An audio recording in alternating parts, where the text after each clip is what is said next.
ನಮಾಮಿ ಶಂಕರ ಸದಾಶಿವ ಸಮಾರಂಭಂ ಶಂಕರಾಚಾರ್ಯ ಮಧ್ಯಮಾಂ ಅಸ್ಮದಾಚಾರ್ಯ ಪರ್ಯಂತಂ ವಂದೇ ಗುರು ಪರಂಪರಾಂ ಶ್ರುತಿ ಸ್ಮೃತಿ ಪುರಾಣಾನಾಂ ಆಲಯಂ ಕರುಣಾಲಯಂ ನಮಾಮಿ ಭಗವತ್ಪಾದಂ ಶಂಕರಂ ಲೋಕಶಂಕರಂ. ನಾಡಿನ ಸಮಸ್ತ ವೀಕ್ಷಕ ಬಂಧುಗಳ ಪಾದಾರವಿಂದಗಳಿಗೆ ನನ್ನ ಶಿರಸಾಷ್ಟಾಂಗ ನಮಸ್ಕಾರಗಳು. ಎಲ್ಲರಿಗೂ ಶುಭೋದಯ. ಮಾತೃದೇವೋ ಭವ. ಬನ್ನಿ ಇವತ್ತಿನ ಪಂಚಾಂಗ ಫಲ ನೋಡೋಣ.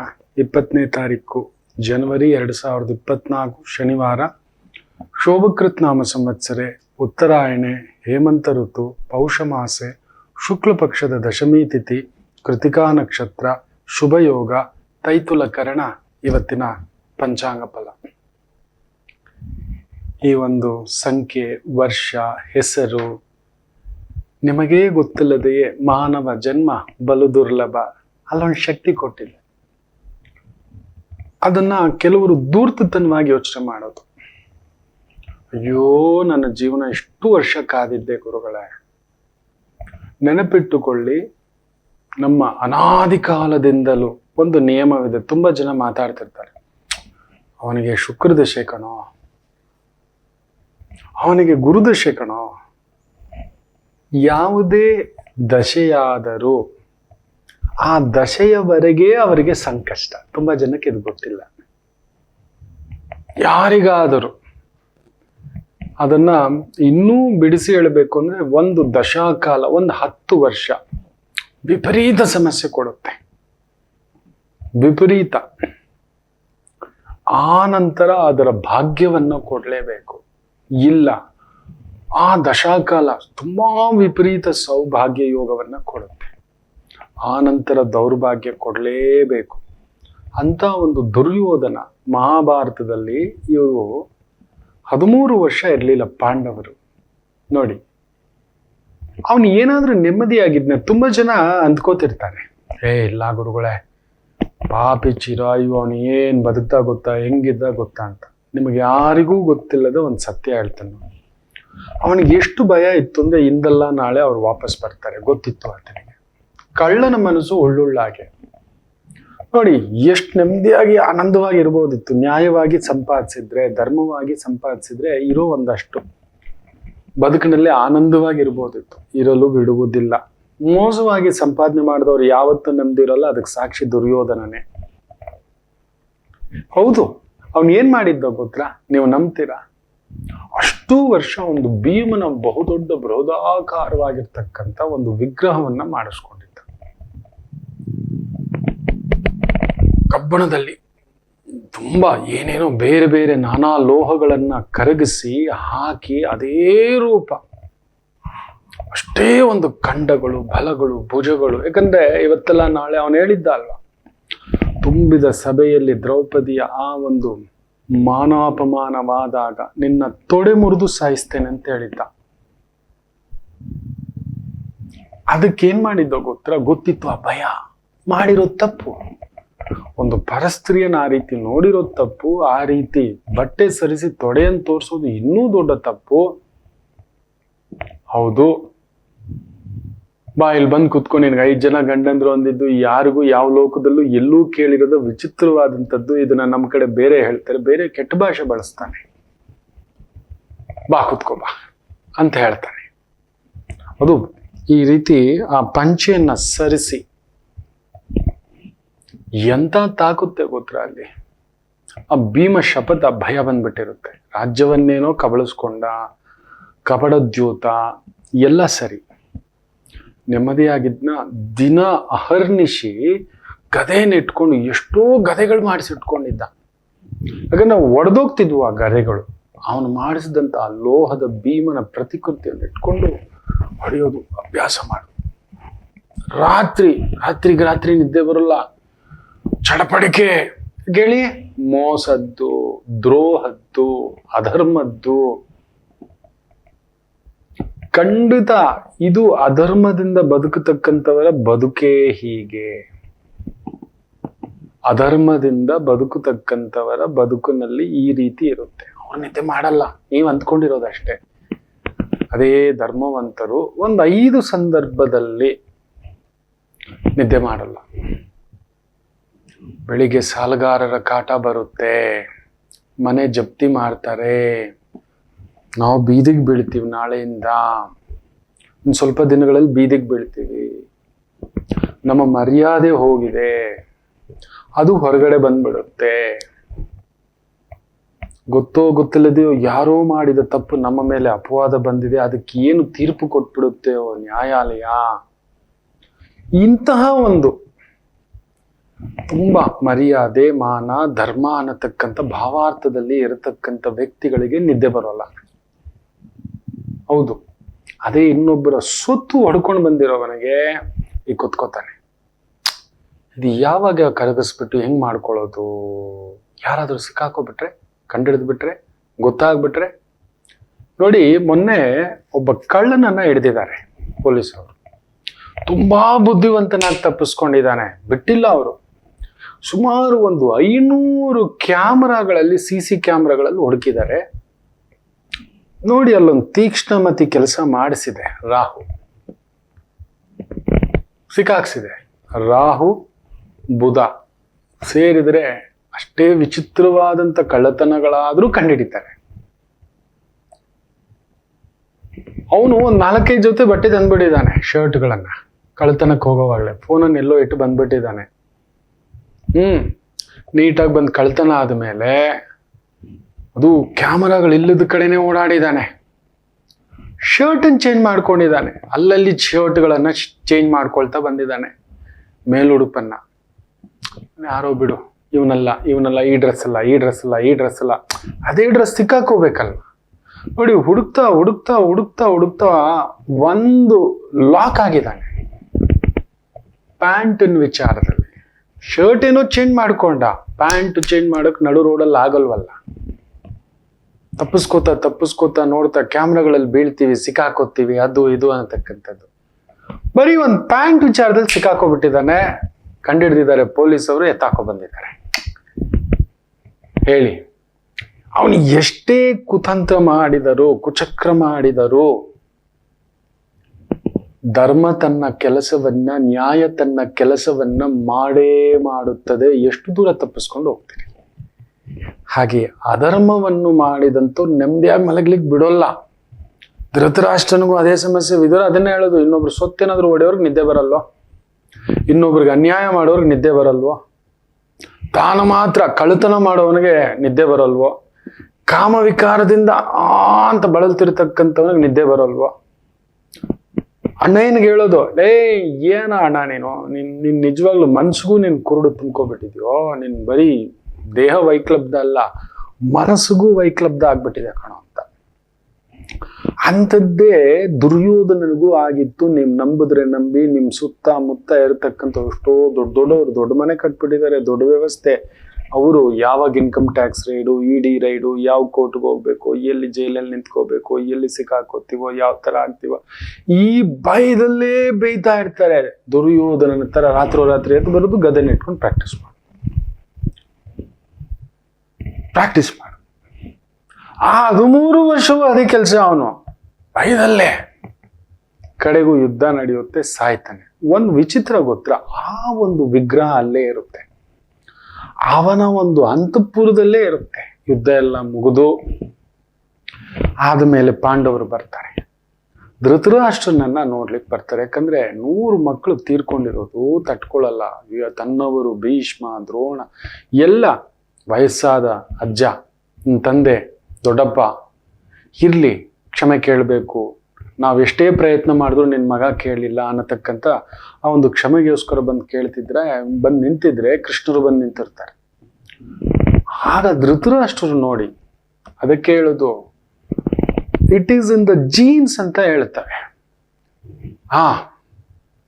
ಇವನ ಎಡವಟ್ಟು ಅಂದ್ರೆ ಅವನು ಎಡವಟ್ಟೆ. ನೆನಪಿಟ್ಕೊಳ್ಳಿ, ಯಾರು ಎತ್ತ ಮಗನಪ್ಪ, ಅವನು ಧರ್ಮರಾಯರ ಮಕ್ಕಳಿರ್ಬೇಕಯ್ಯ, ಅವ್ರ ತಂದೆ ಹಂಗ್ ಬದುಕ್ತವ್ರಯ್ಯ, ಅಂತ ಮಕ್ಕಳೇ ಕಣಯ್ಯ. ಇದೇ ಹೇಳೋದು. ಹೌದು, ಅವ್ರ ತಾತ ಮಹಾಪಂಡಿತರು. ನೋಡು, ಆ ಅಂಶ ಉಳ್ಕೊಂಡು ಬಂದಿದೆ, ಇಲ್ಲಿ ಕೊಟ್ಟಿದೆ. ಪುಣ್ಯಾತ್ಮರ ಮಕ್ಕಳಪ್ಪ, ಅದಕ್ಕೆ ಪುಣ್ಯಾತ್ಮರ ಹೊಟ್ಟೆನಲ್ಲಿ ಪುಣ್ಯಾತ್ಮರೇ ಹುಟ್ಟೋದು. ದಶರಥರ ಹೊಟ್ಟೆಯಲ್ಲಿ ರಾವಣಾಸುರ ಹುಟ್ಟಲಿಲ್ಲ. ಹೌದು, ಶ್ರೀರಾಮಚಂದ್ರ ಪ್ರಭುವೇ ಹುಟ್ಟಿದ್ದು. ರಾವಣಾಸುರನ ಹೊಟ್ಟೆನಲ್ಲಿ ಅವನಿಗಿಂತಲೂ ವಿಕೃತಿಯಾದಂಥ ವಿಪರೀತವಾದಂಥ ನಿಕುಂಬಾದೇವಿಯ ಪೂಜೆ ಮಾಡತಕ್ಕಂಥ ಒಂದು ವಿಚಿದ್ರಕಾರಿ ಶಕ್ತಿಯನ್ನು ಪಡೆದಿದ್ದಂಥ ಇಂದ್ರಜಿತ್ತು. ಅವನ ಅರ್ಧ ಬಲವೇ ಇಂದ್ರಜಿತ್ತು. ಕುಂಭಕರ್ಣ, ಮೈರಾವಣ, ಆನಂತರ ರಾವಣಾಸುರ, ನೆನಪಿಟ್ಕೊಳ್ಳಿ. ಹೌದು ನೋಡಿ, ಅಂಥವರೇ ಅಲ್ಲೇ ಹುಟ್ಟುವುದು. ಹುಟ್ಟಿನಲ್ಲೊಂದು ಗುಟ್ಟು ಅಂತ ಹೇಳ್ತೀವಲ್ಲ, ಇದೆ. ಆ ಧೃತರಾಷ್ಟ್ರ ಎಂಥ ವಿಕಾರ ಬುದ್ಧಿ ಇತ್ತು ಅಂತ ನೋಡಿ ಅವತ್ತು ಗೊತ್ತಾಗುತ್ತೆ. ಎಲ್ಲಿ ಭೀಮ? ಯಾಕಂದ್ರೆ ದುರ್ಯೋಧನ ಮೇಲೆ ಅವನಿಗೆ ಅಷ್ಟೊಂದು ನಂಬಿಕೆ, ಅಪಾರ ಪ್ರೀತಿ, ಹುಚ್ಚು ಪ್ರೀತಿ. ಅದಕ್ಕೆ ಮಗ ಹೇಳಿದ್ದೆಲ್ಲ ಮಾಡ್ತಿದ್ದ, ಮೇಲ್ನೋಟಕ್ಕೆ ಮಾತ್ರ ಇಲ್ಲ ಅಂತಿದ್ದ. ಮಗನಿಗೆ ಗೊತ್ತಿತ್ತು ನಮ್ಮಪ್ಪ ನಾನು ಮಾಡೋದಕ್ಕೆಲ್ಲ ಒಪ್ಕೋತಾನೆ ಅಂತ. ದುರ್ಯೋಧನ ಅವನು ಇನ್ನಷ್ಟು ಬೀಭತ್ಸ ಆಗ್ಬಿಟ್ಟ. ಕಲಿಪ್ರಭಾವ, ಕಲಿಪುರುಷನ ಪ್ರಭಾವ ಇರ್ಲಿ. ಆದ್ರೆ ನೋಡಿ, ಸಾಯುವ ಕಾಲದಲ್ಲೂ ಒಂದು ಹೆಚ್ಚು ಕಡಿಮೆ ಅವನಿಗೆ ಅವತ್ತಿಗೆ 100 ವರ್ಷ ಆಗ್ಬಿಟ್ಟಿರುತ್ತೆ. 100 ವರ್ಷ ಆಗ್ಬಿಟ್ಟಿರುತ್ತೆ ಅವನಿಗೆ. ಹಣ್ಣು ಮುದುಕ. ಯೋಚನೆ ಮಾಡಿ ನೋಡಿ, ಆತ ಭೀಮನನ್ನ ನೋಡ್ಬೇಕು, ನನಗೆ ಅಪ್ಕೋಬೇಕು, ಮಹಾ ವಿಜಯಶಾಲಿ, ನೀನು ಖುಷಿ ಆಯ್ತು ಅಂತ. ಅದು ನೋಡ್ಬಿಟ್ಟು ಭೀಮನ ಕಣ್ಣಲ್ಲಿ ನೀರು. ಅಬ್ಬಾ, ನಮ್ಮ ದೊಡ್ಡಪ್ಪ ನಮ್ಮ ಮೇಲೆ ಎಷ್ಟು ಪ್ರೀತಿ, ಎಷ್ಟು ಒಂದು ಇದು ಆದರ ನೋಡು. ಕೊನೆಗೂ ತನ್ನ ಮಕ್ಕಳು ಮಾಡಿದ ತಪ್ಪನ್ನ ತಿಳ್ಕೊಂಡು ಅರ್ಥ ಮಾಡ್ಕೊಂಡು ಬದಲಾಗ್ಬಿಟ್ಟಿದ್ದಾನೆ. ತನ್ನ ಮಗನ ಮೋಹದಿಂದ ಹೊರಗಡೆ ಬಂದಿದ್ದಾನೆ. ಇರ್ಲಿ, ನಮ್ಮ ದೊಡ್ಡಪ್ಪ ಅಂತ ಹತ್ರಕ್ಕೆ ಹೋಗೋವಾಗ ತಳ್ಳಿಬಿಟ್ಟು ಟಕ್ಕಂತೇಳಿ ಕೃಷ್ಣ ಅಲ್ಲೇ ಆ ಅಂತಃಪುರದಲ್ಲಿರ್ತಕ್ಕಂಥ ಆ ಒಂದು ದುರ್ಯೋಧನೆಯಿಂದ ನಿರ್ಮಿತವಾಗಿರ್ತಕ್ಕಂಥ ಭೀಮನ ಆ ವಿಗ್ರಹವನ್ನ ತಗೊಬಂದಿಡ್ತಾರೆ. ಇದೋ ದೊಡ್ಡಪ್ಪ, ಇಲ್ಲೇ ಇದ್ದೀನಿ ದೊಡ್ಡಪ್ಪ, ನೀನು ಹಂಗೆ ಮಾತಾಡು ಅಂತಾನೆ.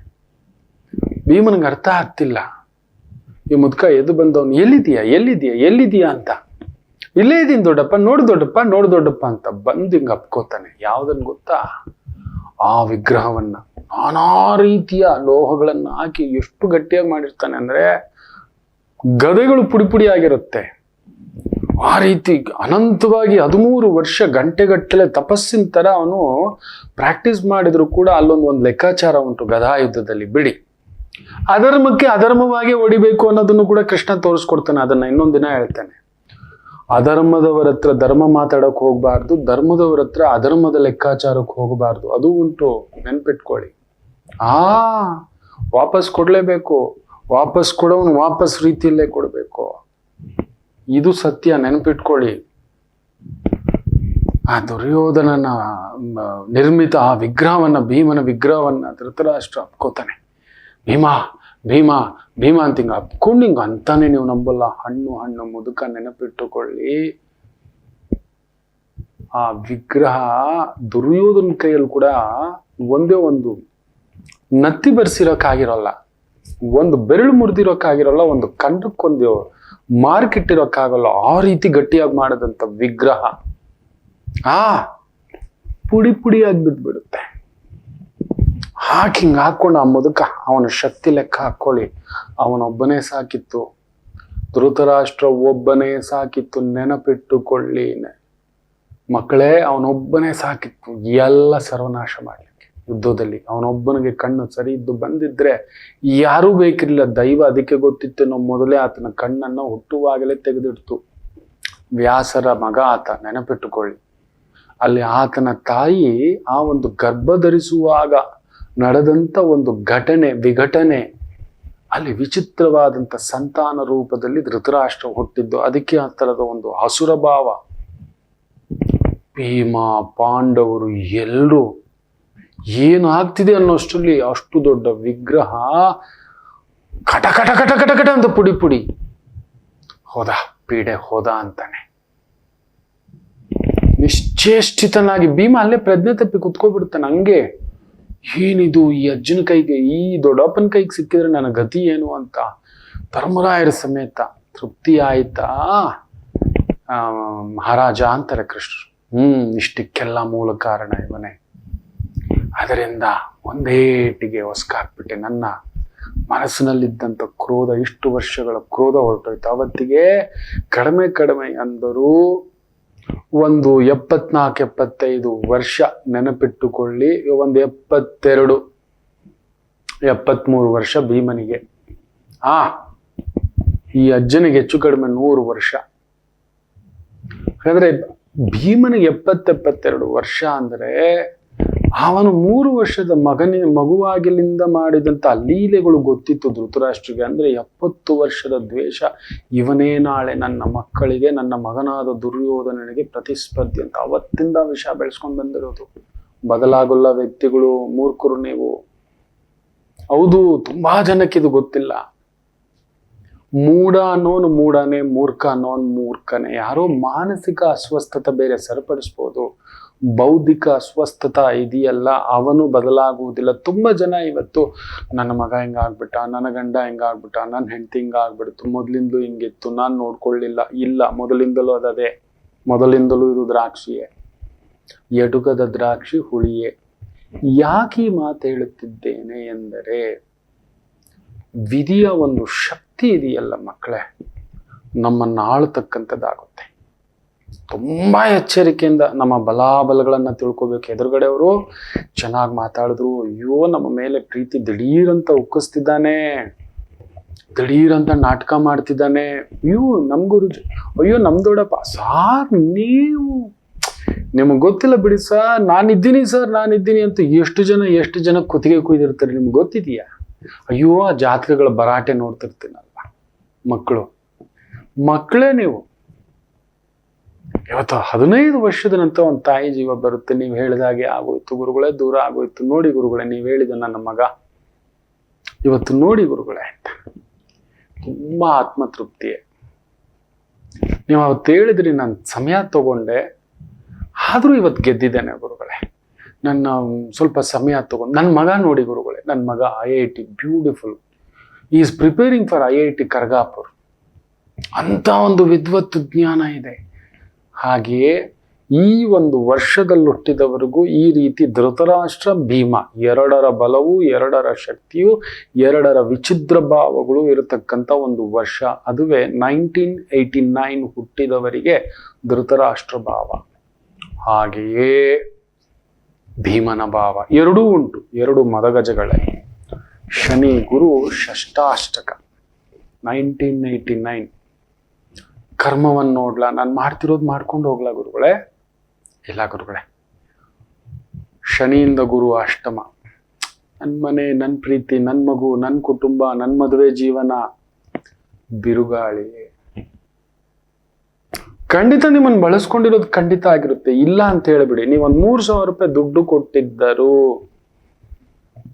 3,000 ರೂಪಾಯಿ ದುಡ್ಡು ಕೊಟ್ಟಿದ್ದರು, ವಾಪಸ್ ಬಂದಿರಲ್ಲ, ತಗೊಂಡಿರೋರು ಮೋಸ. ಇನ್ನು ಬೇರೆ ಬೇರೆ ಕಥೆಗಳು, ಮೋಸಗಳು ಕೇಳಲೇಬೇಡಿ. ಮೊನ್ನೆ ತಾಯಿ ಜೀವ ಬರುತ್ತೆ ಗುರುಗಳೇ, ಇಷ್ಟು ವರ್ಷದಿಂದ ಬರ್ತಿದ್ದೀನಿ, ಇದನ್ನೊಂದು ಹೇಳಿ ನೋಡ್ತೇನೆ. ಅಬ್ಬಾ, ಯೋಗ ಮಾಸ್ಟರ್, ತಾಯಿ ಜೀವ, ಇದೇ ಮಗು ನೋಡಿ. 89 ಆ ಮಗು ಹುಟ್ಟಿರೋದು. 6 ವರ್ಷಗಳಿಂದಗಡೆನೆ ಹೇಳಿದ್ದೇನೆ, ಪುಟ್ಟ ಪಾಪಗೆ ಈ ಥರದೊಂದು ಬರುತ್ತೆ, ಮುರಿಯುತ್ತೆ. ಇನ್ನೊಬ್ಬರು ಅದಕ್ಕೆ ಮೀರಿದ್ದು, ಮೊದಲನೇ ಮದುವೆ 3 ದಾರಿ ಅಂದ್ರೆ 2ನೇ ಮದುವೆ ರಹದಾರಿ. ಅಪರೂಪ, ಯಾರೋ ಲಕ್ಷದಲ್ಲೊಬ್ಬರಿಗೆ ಮಾತ್ರ ಮರಳಿ ಇನ್ನೊಂದು ಬದುಕು ಕೊಡೋದು, ಚೆನ್ನಾಗಿಡೋದು. ಅದರಲ್ಲಿ ನಾನು ನೋಡ್ಕೋತೇನೆ ಇರ್ತೇನೆ ಅಂತ ಅವನು ಬರ್ತಾನೆ ಅಂದ್ರೆ ತುಂಬಾ ಎಚ್ಚರಿಕೆಯಿಂದ ಇರಬೇಕು. 89 ಆ ಥರ ವ್ಯವಹಾರ ದೋಷ, ವ್ಯವಹಾರ ಮೋಸ, ವ್ಯಾಪಾರ ಮೋಸ, ಕುಟುಂಬ ಮೋಸ, ತನ್ನವರಿಂದ ಮೋಸ, ಒಂಟಿಯಾಗಿರಬೇಕಾದಂಥ ಪ್ರಸಂಗ. ಯಾಕಂದ್ರೆ ಆ ಗುರು ವಿಶೇಷವಾಗಿ ಶುಕ್ರನ ಮನೆಯಲ್ಲಿ ಕೂತ್ಕೋತಾನೆ. ಆಮೇಲೆ ಇನ್ನೊಂದು ವಿಚಿತ್ರ ಇದೆ, ಆ ಗುರುವಿಂದ ಕೇಂದ್ರ ಸ್ಥಾನದಲ್ಲಿ ವಿಶೇಷವಾಗಿ ಕೇತು ಕುಳಿತಿರ್ತಕ್ಕಂಥದ್ದು, ಶನಿಯಿಂದ ಮೂಲ ತ್ರಿಕೋಣದಲ್ಲಿ ಕೇತು ಕುಳಿತಿರ್ತಕ್ಕಂಥದ್ದು. ಒಂದು ಕಡೆ ಪೂರ್ಣ ವೈರಾಗ್ಯ, ಇನ್ನೊಂದು ಕಡೆ ಯಾವುದೋ ಒಂದು ಆಸೆ, ದಗದಗಿಸುವ ಆಸೆ.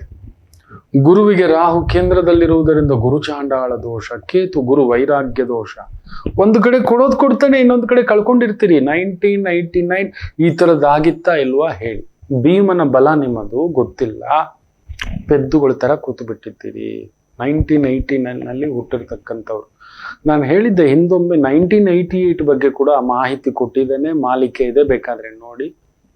ಮೊನ್ನೆ ಕೂಡ ಒಂದು ತಾಯಿ ಜೀವ ಇನ್ನೂ ಮದುವೆ ಆಗಿಲ್ಲ, 12 ವರ್ಷಗಳ ಪ್ರೀತಿ ನಿಂತು ಬಿಟ್ಟಿದೆ, ಮನೇಲಿ ಒಪ್ತಿಲ್ಲ.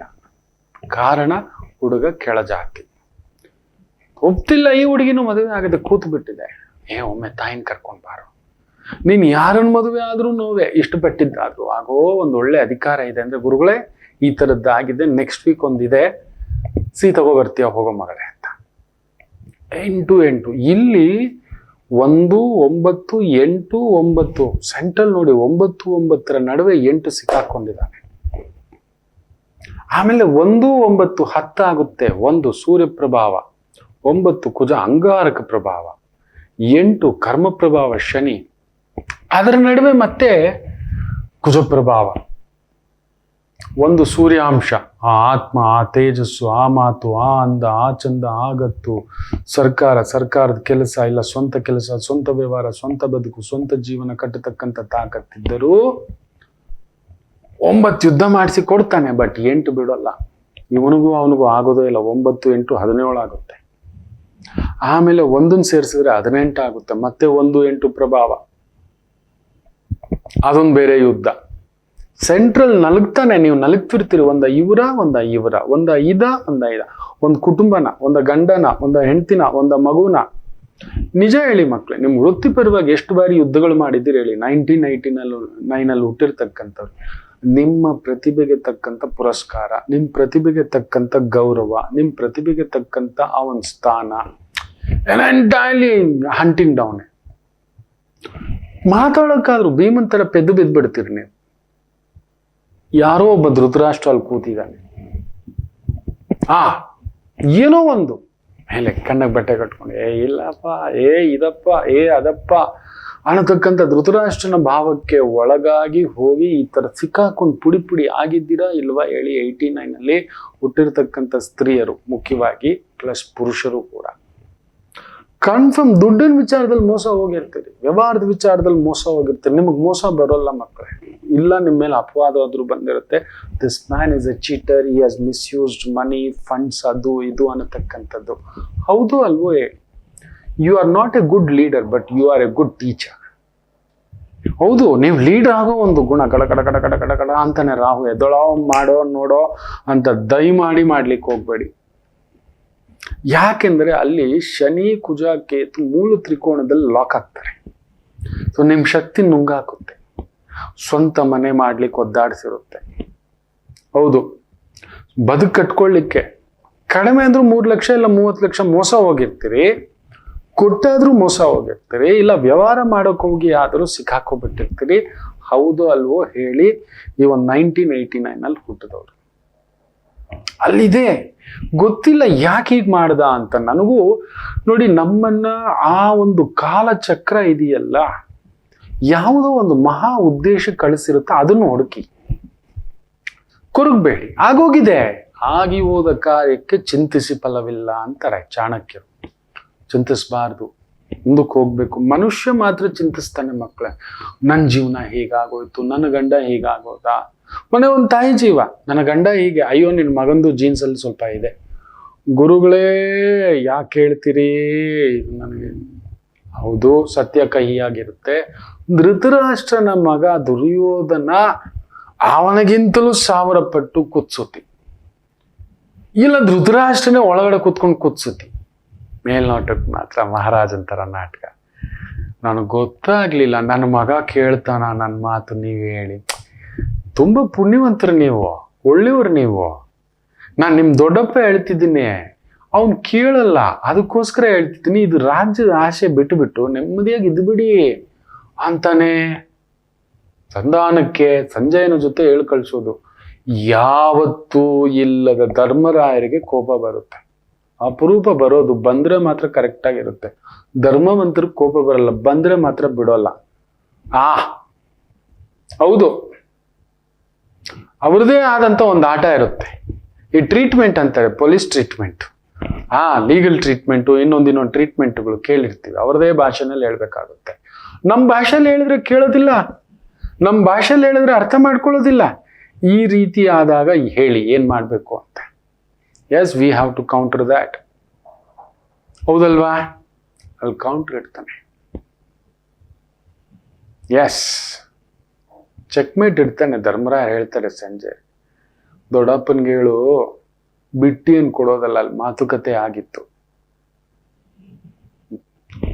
ಧರ್ಮವಾಗಿ ಬಂದ್ರೆ ತಗೋತೀವಿ, ಇಲ್ಲ ಯುದ್ಧಕ್ಕೆ ಯುದ್ಧವೇ ಸಿಗಿ ಅಂದ್ರೆ ನಾವು ಯುದ್ಧ ಮಾಡಿ ತಗೊಳಕ್ಕೂ ನಮಗೂ ಗೊತ್ತಿದೆ, ನಾವು ಕ್ಷತ್ರಿಯರೇ ಅಂತ ಹೇಳ್ತಾನೆ.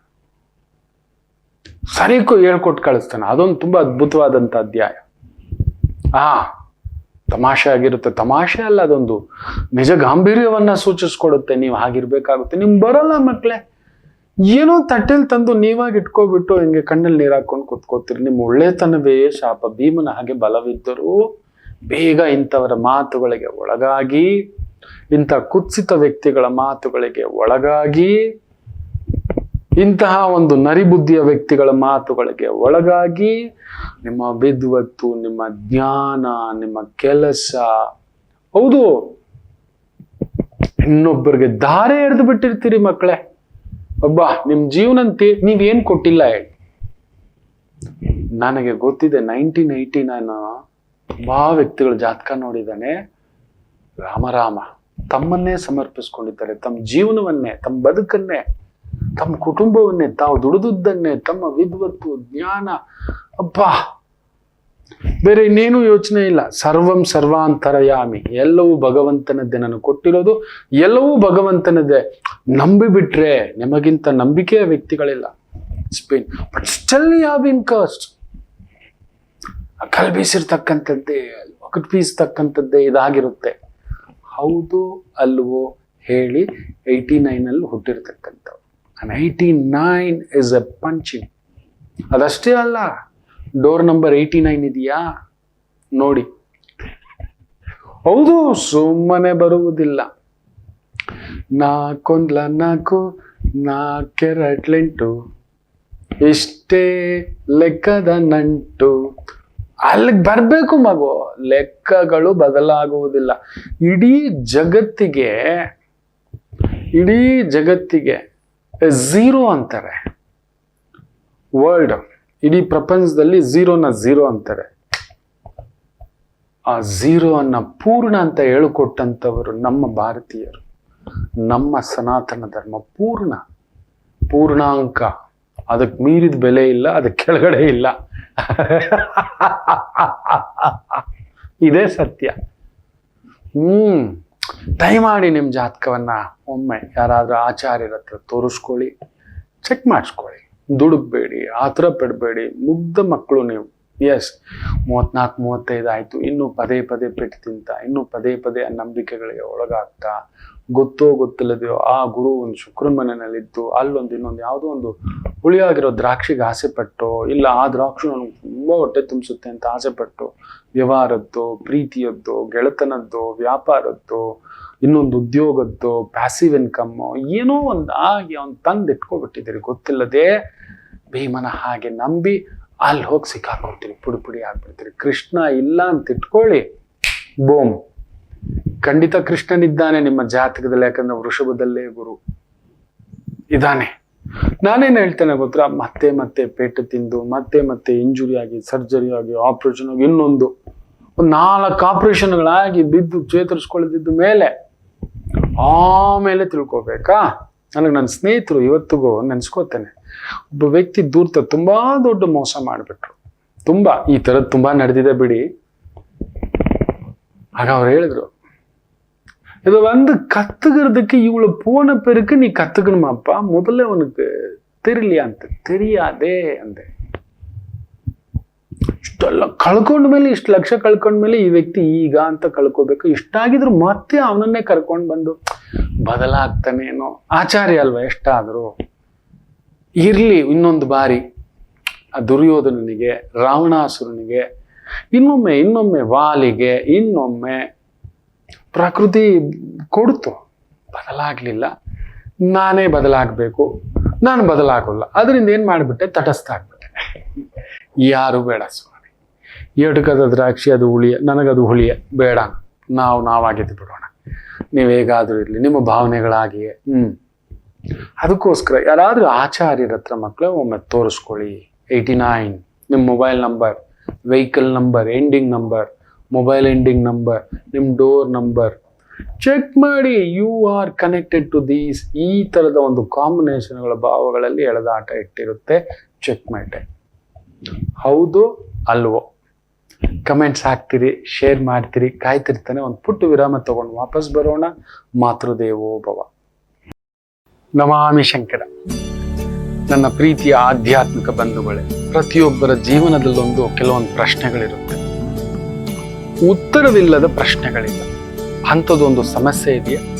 ಜ್ಯೋತಿಷ್ಯ ಮುಖೇನ ಹಾಗೂ ಆಧ್ಯಾತ್ಮಿಕ ಮುಖೇನ ನಿಮ್ಮ ಪ್ರಶ್ನೆಗಳಿಗೊಂದು ಪುಟ್ಟ ಸಮಾಧಾನ. ಈ ಕೂಡಲೇ ಕೆಳಗಿನ ಸಂಖ್ಯೆಗೆ ಕರೆ ಮಾಡಿ, ಇಲ್ಲವೇ ವಾಟ್ಸಪ್ ಮಾಡಿ, ಹಾಗೂ ನಮ್ಮ ನಮಾಮಿ ಶಂಕರ ಯೂಟ್ಯೂಬ್ ಚಾನೆಲ್ ಮುಖಾಂತರವೂ ಕೂಡ ಸರಳ ಪರಿಹಾರವನ್ನು ತಾವು ವೀಕ್ಷಿಸಿ ಹಾಗೂ ಪಡೆಯಬಹುದು. ನಮಾಮಿ ಶಂಕರ.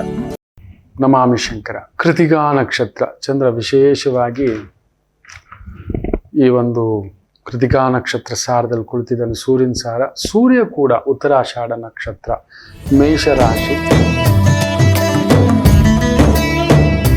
ಸರ್ಕಾರಿ ಮಟ್ಟದ ಕೆಲಸ ಕಾರ್ಯ, ಸ್ವಂತ ವ್ಯವಹಾರ, ಸ್ವಂತ ಬಿಸ್ನೆಸ್ಸು ಮಾಡ್ತಿದ್ದೀರಿ. ಅದು ಸಣ್ಣದಿರ್ಬೋದು, ದೊಡ್ಡದಿರ್ಬೋದು. ನಿಮ್ಮದೇ ಆದಂಥ ಉದ್ದೇಶ, ಲಾಭ, ಲೆಕ್ಕಾಚಾರ ಇವುಗಳಲ್ಲಿ ಹೆಜ್ಜೆ ಇಟ್ಟಿದ್ದೀರಿ. ಅತ್ಯದ್ಭುತವಾಗಿರ್ತಕ್ಕಂಥ ಪ್ರಗತಿ. ವೃಷಭ ರಾಶಿ.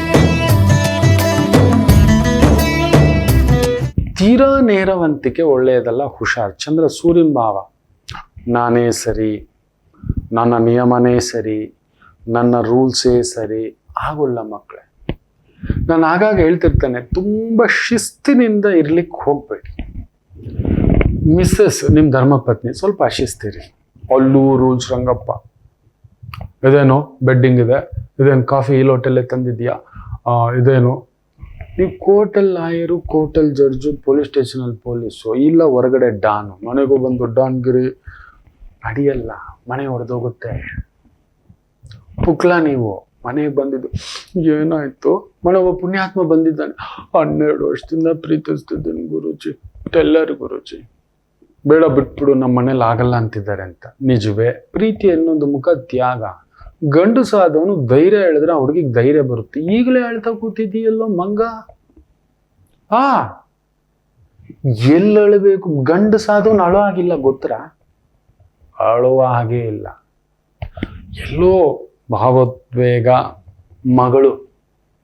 ಮಗಳನ್ನ ಕನ್ಯಾದಾನ ಮಾಡುವಾಗ ಒಂದು ತಂದೆ ಹೇಳ್ತಾನೆ, ತಂದೆಯಾಗಿ. ಅಮ್ಮ ಹೋದಾಗ ನಾನು ಹತ್ತಿದ್ದುಂಟು. 3ನೇದು ಧರ್ಮಪತ್ನಿ. ಖಂಡಿತ ಅಮ್ಮನಾಗಿ ನಿಂತಲು, ಮಗಳಾಗಿ ನಿಂತಲು, ಸ್ನೇಹಿತೆಯಾಗಿ ನಿಂತಲು, ಬಂಧುವಾಗಿ ನಿಂತಲು. ಸದಾ ನಮ್ಮ ಒಳಿತನ್ನು ಬಯಸ್ತಕ್ಕಂಥ ಆ ತಾಯಿ ದೇವರು ಎಲ್ಲೂ ಇಲ್ಲ, 3 ರೂಪದಲ್ಲಿ ಕಳಿಸಿರ್ತಾನೆ. ಒಂದು ತಾಯಿ, ಇನ್ನೊಂದು ಧರ್ಮಪತ್ನಿ, ಇನ್ನೊಂದು ಮಗಳು, ಇನ್ನೊಂದು ನಮ್ಮ ಸೊಸೆ ಚೆನ್ನಾಗಿರ್ತಾಳೆ. ನಾವು ಹೋದ್ಮೇಲೆ ಸೊಸೆ ಅಲ್ವಾ, ಸೊ ನಮಗೆ ಕಣ್ಣೀರು ಹಾಕ್ಸುವಂಥ ಪ್ರಸಂಗ ಬರಲ್ಲ. ಈ 3. ಹೌದು, ತಾಯಿ ಹೋದಾಗ, ಮಗಳನ್ನು ಮದುವೆ ಮಾಡಿ ಕನ್ಯಾದಾನ ಮಾಡಿಕೊಡುವಾಗ ನಮ್ಮ ಧರ್ಮಪತ್ನಿ. ಹೌದು, ಅವಳು ಹೋದ್ಮೇಲೆ ನಾವು ಹೋಗ್ಬೇಕು, ಮುತ್ತೈದೆತನ. ನಮ್ಮ ಆಯಸ್ಸೆಲ್ಲ ಅವಳಿಗೆ ಸೇರಬೇಕು. ಧರ್ಮ, ಅರ್ಥ, ಕಾಮ. ಮೋಕ್ಷಕ್ಕಿಲ್ಲ, ಮೋಕ್ಷಕ್ಕೆ ಅಧಿಕಾರ ಇಲ್ಲ. ಅದರಿಂದ ನಮ್ಮ ಮೋಕ್ಷದ ಫಲವೆಲ್ಲ ಅವ್ರಿಗೆ ಕೊಡಬೇಕು, ನೆಮ್ಮದಿಯಾಗಿ ಹೋಗ್ಬೇಕು. ಆಗಷ್ಟೇ ಗಂಡಸಳ್ಬೇಕು. ಅಂತ ಪ್ರೀತಿ ವಿಚಾರದಲ್ಲಿ ಹೋಗಿ ಭಿಕ್ಷೆ ಬೀಳೋ ಥರ ನಿಂತು ಖಂಡಿತ ಆಗಲ್ಲ ಮಕ್ಕಳೇ. ಹೆಣ್ಣು ಗಾಬರಿ ಬಿದ್ದುಬಿಡ್ತಾಳೆ. ಆ ತಾಯಿ ಜೀವ ಗಾಬರಿಯ ಹೂವಿನ ಥರ.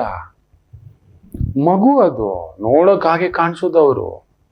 ನಾನಿದ್ದೀನಿ, ಡೋಂಟ್ ವರಿ, ತಾಯಿ ತಂದೆತಾನೆ, ಆಯಿತು. ಆ ಮಗು ಹೇಳ್ತಿದ್ದಾಳೆ, ಆಯಿತು ಕಣೋ, ಮದುವೆ ಆಗೋಣ, ಏನೋ ಊರಿಗೆಲ್ಲ ಉತ್ತರ ಹೇಳ್ಬೇಕು. ಯಾರಿಗೂ ಹೇಳೋದು ಬೇಡ, ನಿಮ್ಮ ಮನೆಯವ್ರಿಗೆ ಉತ್ತರ ಹೇಳಬೇಕು ಬೇಡ, ಆಮೇಲೆ ನೋಡೋಣ.